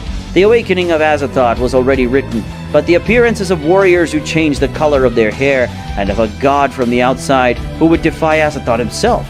I never saw him. Perhaps you can change the destiny of the world. Mr. Beerus, let me tell you something important. Before you do anything crazy... What is it about? I was doing some research. I delayed in getting this information because apparently the being in front of you is the same existence. The same existence? The role that this god plays is as great as that of Zeno-sama himself. Beerus shouts, Zeno-sama? What do you mean? Beerus would begin to worry. Whis would say, this god is the creator of the entire existence, not only of this universe but of a large part of the multiverse. Vegeta and Goku would worry about. Beerus would say, what the hell are you talking about, Whis? This guy is a danger to everyone. Whis would reply, Mr. Beerus, you did not have to rush things first. But don't worry, even if this being awakens, nothing will happen to us since we belong to a multiverse very different and far away from him. Beerus would say, I understand, for a moment you scared me. Whis, very serious, would say, Mr. Beerus, that's not all. What's really worrying is that what might happen next. Vegeta would be a little nervous and say, what does Whis mean? Whis would reply, I speak that the power of this being can be as destructive as that of Zeno-sama himself, and if so, we will not be able to do anything. Beerus would be very worried. Beerus would say, how is it possible for such a being to exist? Whis would say, Mr. Beerus, you must know better than anyone, just as there are mediocre gods, as they are in this place, there are also gods who can live up to the great Zeno-sama. The multiverse space and time is so large that we could say that it is unlimited. Beerus would reply, Whis, tell me exactly what could happen if this god stops playing that melody and Azathoth awakens. Whis would say, I still do not know exactly, but most likely all life and existence disappears. Or maybe this being is a merciful god and does nothing that nobody knows. But apparently the gods of this place are very afraid of him. Goku would say, if something bad happens and if this Azathoth god decides to erase everything and we're still alive, I promise you that I will do everything possible to return everything to normal, and if possible, defeat Azathoth himself. Zeus, Ares, and Beelzebub are surprised by Goku's words. Beerus would shout, are you deaf or an idiot? Did you not understand that this being may be at the level of Zeno-sama himself? And if so, nobody will be able to deal with him. Goku would say, calm down, Mr. Beerus. Nobody knows that yet. Besides, if something goes wrong, I'll call little Zeno-sama with this button to help us. Whis would be surprised and say, I didn't know we'd have that option. Beerus would say, call Zeno-sama? Don't even think about it. What do you think will happen when Zeno-sama discovers that the god of Universe 7 is involved in all of this? The most important thing now is to keep alive the god who plays that melody. He's our only savior. After the words of Beerus, Raiden comes out of the rubble product of the explosion that Beerus created. Raiden would be badly injured and would see everything in a blur. Raiden quickly stands up and looks at a blurred silhouette, and with all of his strength, he hit the last god that was keeping Azathoth asleep. Raiden would say, at last, I'll give you a good blow, Beerus.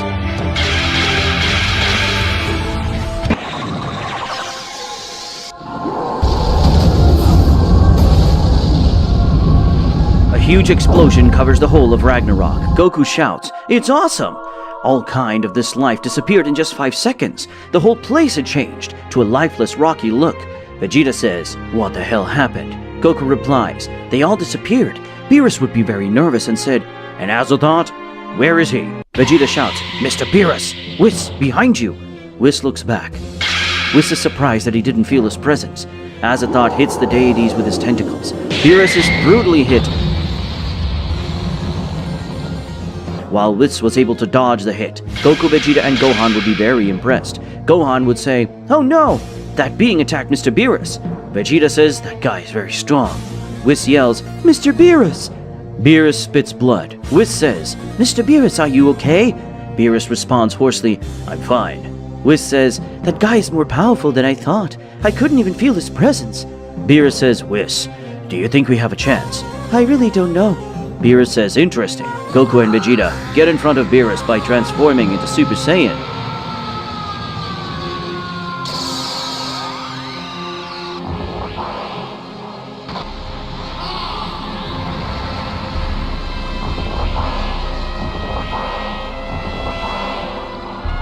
Vegeta yells, I'll take care of that monster. Vegeta charges a great energy in his hands.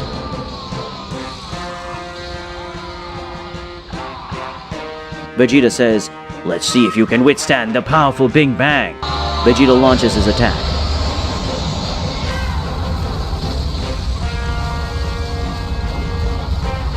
Goku is surprised Vegeta had not even scratched him. Vegeta says, how is it possible? I put all my power in that attack. Beerus says, don't get in my way, Vegeta. This is my fight. Beerus shouts, Goku, don't even think of calling Zeno-sama to fix our problems. This we have to solve ourselves. Beerus stands in front of Azathoth. Whis says, Mr. Beerus, please be careful. Azathoth's power is very unpredictable. Even I couldn't sense his intentions when he attacked us. I know. I can't seem to predict his intentions. Vegeta remembers. Could it be? Gohan says, what's wrong, Mr. Vegeta? Vegeta says, don't you remember, Gohan? That god that disappeared said that Azathoth is a very powerful being, the most powerful among all the deities. So much so that even Whis compared him to Zeno-sama. But the disadvantage of this guy is that his mentality is only that of a 4-year-old child. When a child wakes up from his nap, he often gets angry. Azathoth has so much power that he can't control it. That's the reason why he eliminated all kind of life in this place. Gohan says, I remember him, but even if he is very powerful, his body is too limited to fight. Maybe if we attack him together with our maximum power, we can do something to him. Goku says, we lose nothing if we try. Beerus says, wait a minute, I want to try to do something. Beerus approaches Azathoth. Beerus says, Hawkeye.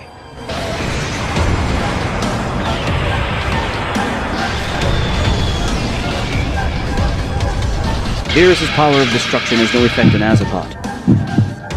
Beerus says, as I imagined, this guy is much stronger than me. Goku shouts, Mr. Beerus! Beerus says, let me try it. Whis, make sure Azathoth doesn't escape. Whis seriously says, as you say, Mr. Beerus. Whis with his staff encloses Azathoth in the containment sphere. Whis says, the moment his powers are closed, I will deactivate the spear that encloses Azathoth so that his powers hit the target. Goku says, very well. Let's attack him with our maximum powers. Gohan, Vegeta.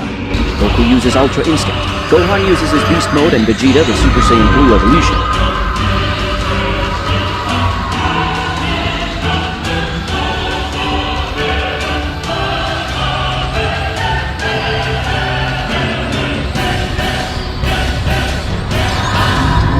Beerus, like the others, creates enormous power in his hands. Now, everyone release their powers.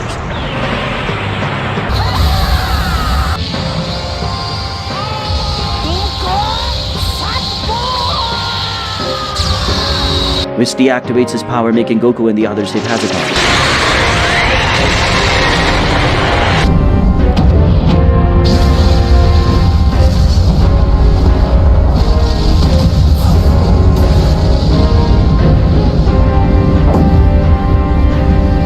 Gohan says, we hit him!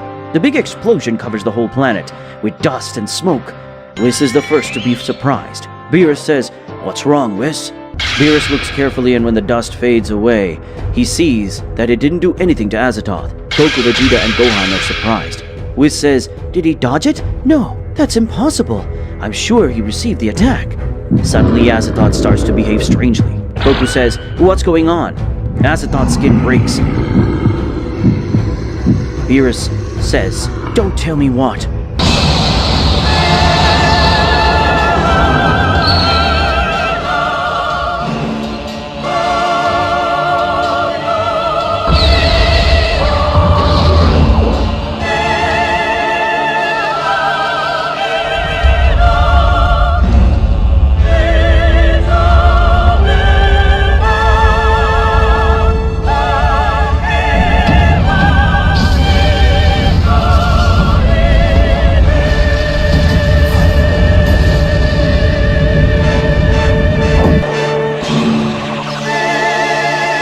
At that moment, a completely different being comes out of Azathoth. Whis says, he transformed?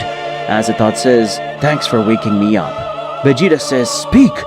Gohan, Goku, Vegeta, Whis, and Beerus would feel a terrifying power. A being with a much smaller body than the monster Azathoth appears in front of Goku and the others. Goku nervously says, "His body totally changed." Azathoth stares at Goku and the others. Azathoth hits Whis, sending him crashing into several mountains. Beerus is shocked. "It's Whis! How is it possible?" Goku says, "Mr. Whis!" Goku runs to help Whis. Goku says, "Mr. Whis, are you alright?" Whis answers, "That's right. Don't worry, I think we made a big mistake." Goku repeats, "A big mistake?" Whis explains, "The body that we saw before was only a shield so that the real Azathoth would not come out. When we attacked it with all our powers, the shield broke, making this being appear with a great power. That also explains why we did not feel its presence at the beginning. Or maybe it could also be that it simply evolved. I still don't know exactly." Beerus says, "Damn you! You will fight me!" Beerus launches himself to hit Azathoth. Azathoth looks at his hands, appreciating his body and power. Beerus repeatedly attacks Azathoth's kicks, and punches are received by Azathoth without showing any response. Azathoth shouts, "This is amazing!" Beerus would be very worried as his punches would have no effect. Beerus says, "So the old man wasn't kidding when he said this guy is a fearsome being." Beerus soars into the sky, coming out of the planet's atmosphere, creating a great nova of energy. Gohan shouts, "Oh no! Mr. Beerus plans to destroy this planet!" Goku shouts, "Mr. Beerus, don't do it!" Azathoth smiles. Beerus says, "I'll turn you into dust." Whis shouts, "Son Goku, Vegeta, Gohan!" Whis walks away with Goku and the others from the place. Azathoth raises his hands and claps them together, making two planets collide with great power, crushing Beerus.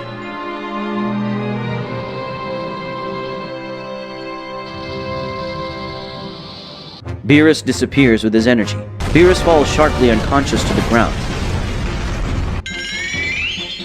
Whis says, "Mr. Beerus." Vegeta says, "That guy is the same demon." Gohan says, "Impressive. He was able to move the planets at will with such ease." Azathoth approaches Beerus and says, "How strange. Why were you able to stay alive after I wiped out all life in my wake? It doesn't matter. I will still assassinate you." Goku says, "Mr. Beerus, damn it. I can't watch that anymore." Goku appears in front of Beerus. Whis says, "Son Goku!" Vegeta shouts, "Kakarot, you're no match for him." Gohan says, "Dad!" Azathoth shouts, "Who are you?" Goku says, "My name is Goku, and I will not allow you to murder Beerus."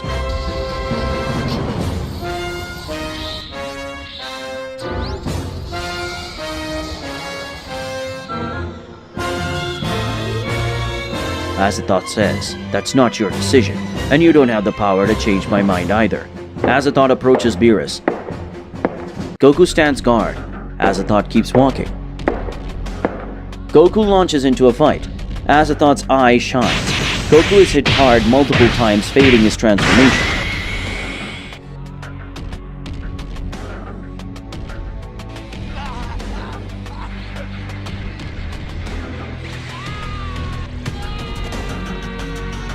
Gohan yells, "Dad!"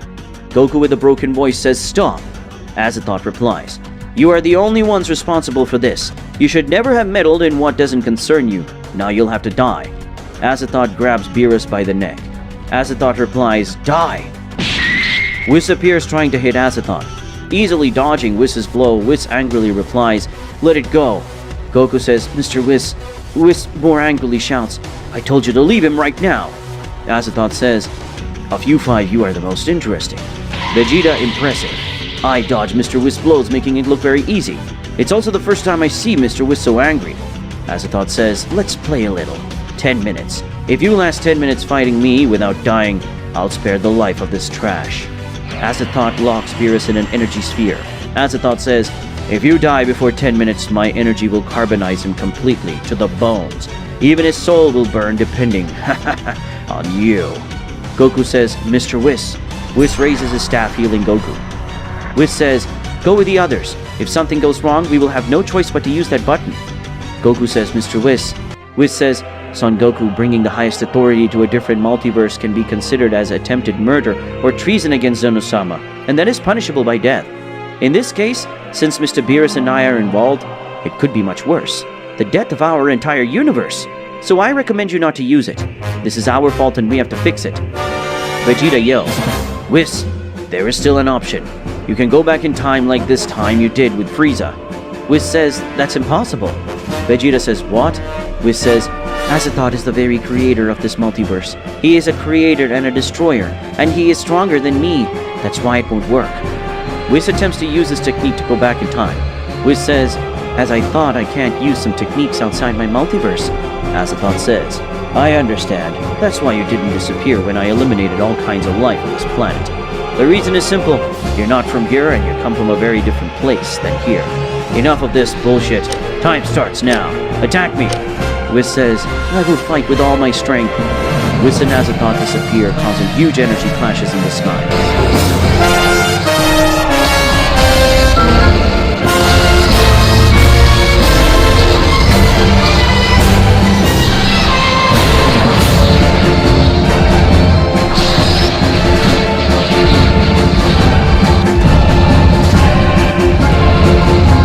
Vegeta is impressed and says, what?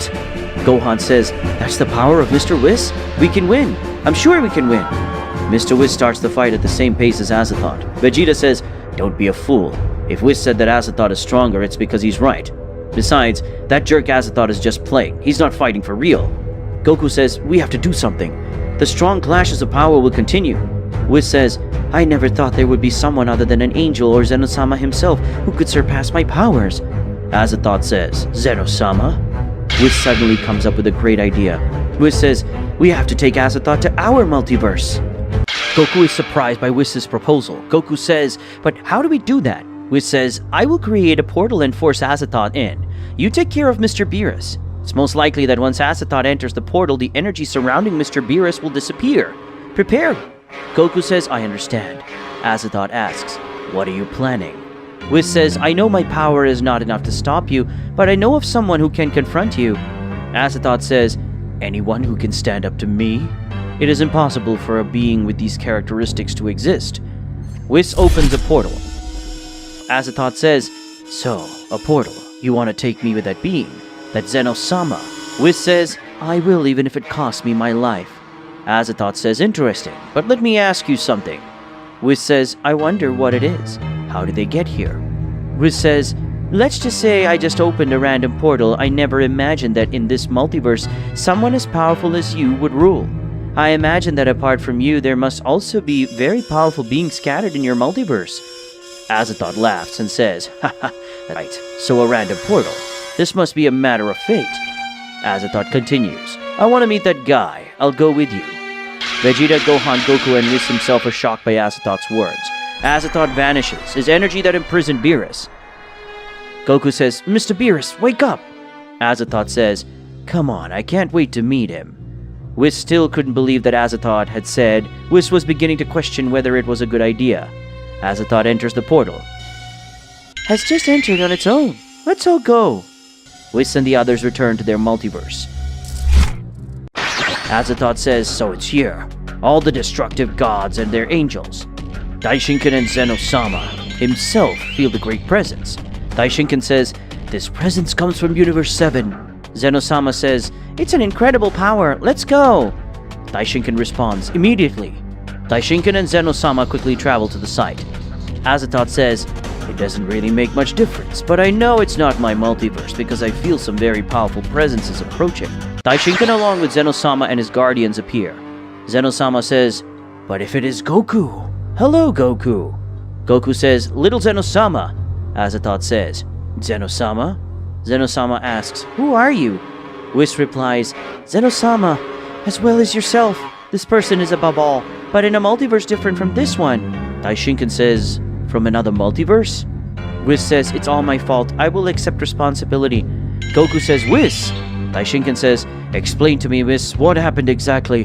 Whis replies, I created some portals with different points throughout the multiverse and we enter one. Son Goku and the other participated in a tournament, if I remember correctly. So they called it the Ragnarok Tournament. Goku says, that's right. I myself asked Mr. Whis to take me to a place like that. It was a god versus humans tournament. If the gods won, they would destroy the whole human race, but if the humans won, they would let them live longer. That's why I asked Gohan and Vegeta to participate along with me. Daishinkan says, I understand. Whis says, but in that tournament, there was something strange, a power that slipped under the arena of Ragnarok. Azathoth. I never imagined that a being as powerful as him was sealed under the arena of combat, Azathoth said. That doesn't matter now. I only came for 2 reasons. Daishinkan says, 2 reasons? Azathoth says, I want Zeno-sama to face me. Daishinkan is surprised. Goku, Vegeta, and Gohan would be very nervous. Zeno-sama says, then I will destroy you. Zeno-sama raises his hand, using his power of destruction to disappear. Azathoth.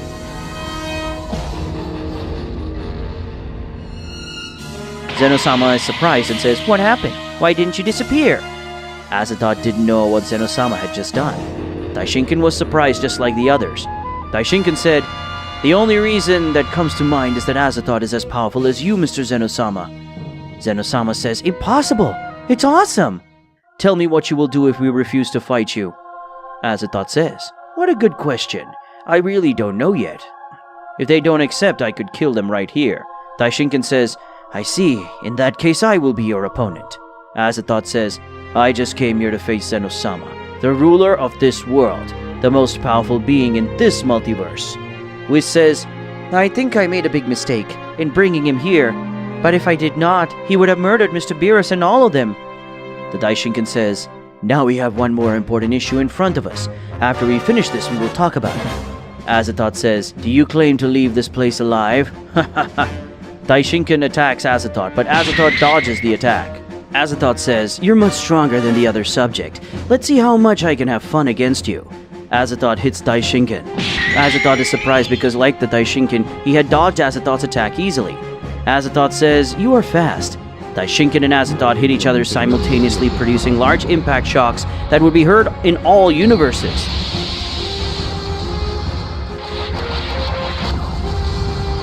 Champa would say, what the hell is going on? In Universe 7, you feel monstrous presences. Vermont would say, how is this possible? We are in Universe 11, and yet we feel these huge presences coming from Universe 7. What does this mean? Vados would be nervous. Champa would say, what happened, Vados? One of those presences is my father. Champa is surprised. Jiren says, I imagine Son Goku must also be there. Toppo says, tell me, Jiren, have you ever felt a presence like that comes from Universe 7? Jiren says, never. Quaitella says, this is worrying. The strong impacts were still going on. This fight had become a competition of endurance. Whoever makes a mistake or gets a little tired would receive great damage. Vegeta says, this is the level of one of the most powerful in the multiverse. It's awesome. Gohan says, what power? I can't imagine reaching such a level. Goku says, Lord Daishinkan is awesome. Zeno-sama says, it's amazing, what fun! Daishinkan, you can use some of your real power. Goku, Vegeta, and Gohan are shocked by Zeno-sama's words. Vegeta says, what? He's not using his full power? I thought that compared to Whis, he would be only a little stronger. Daishinkan's so strong? Whis says, my father is not yet using half of his strength. The gap between my father and me in terms of power and skill is very big. I have not even thought about matching it. Daishinkan expels enormous power by pushing back Azathoth. Daishinkan says, thank you very much, Zeno-sama. Zeno-sama raises his hand and says, let the seal be broken. Liberation.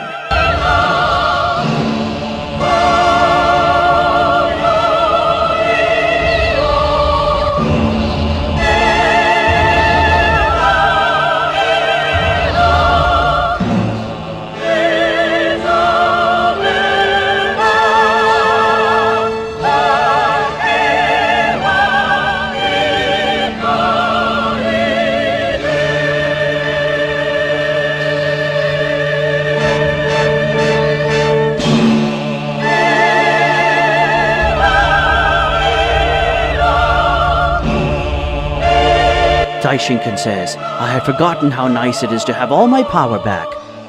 Goku says, impressive! Gohan says, its power has no limits. How is it possible for such a being to exist?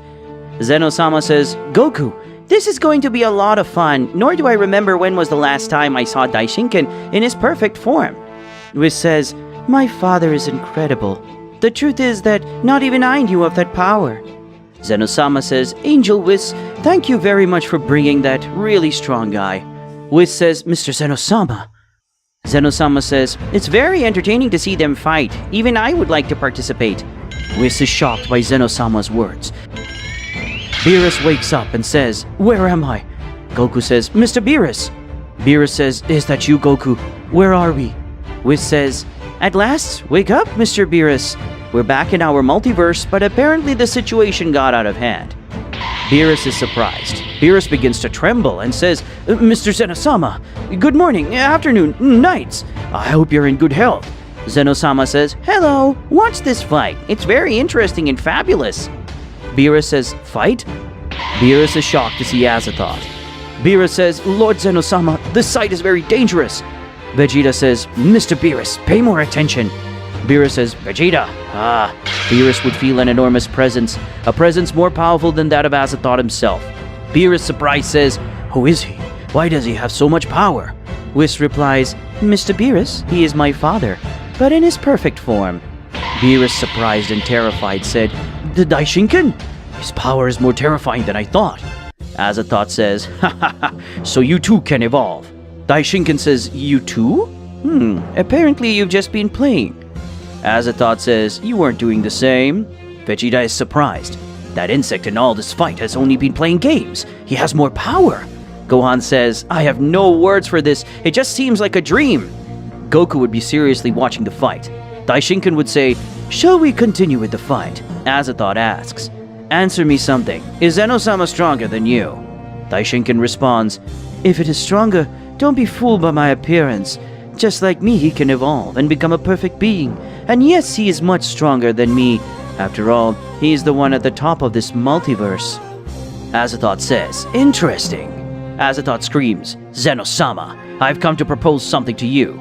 Zenosama replies, yes? To propose something to me? What? Azathoth says, I invite you to a tournament in my multiverse. 13 bouts. The one who gets the first 7 wins, and they will be the winner. The only requirement is to be victorious and to leave the arena alive. In conclusion, one of the 2 fighters must die. You can choose any warrior from your multiverse or any other. It is obvious that in this tournament you and I will face each other. Goku, Vegeta, and the others are surprised. Gohan says, like the Ragnarok tournament?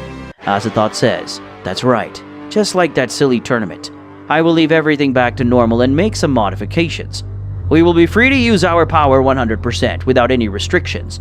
Daishinken is surprised by Azathoth's sudden proposal. Zenosama's expression would change. Daishinken would say angrily, idiot, that makes you think you can demand such a thing? Don't you even match my strength? That makes you think you'll beat Zenosama? Azathoth transforms by completely changing its appearance.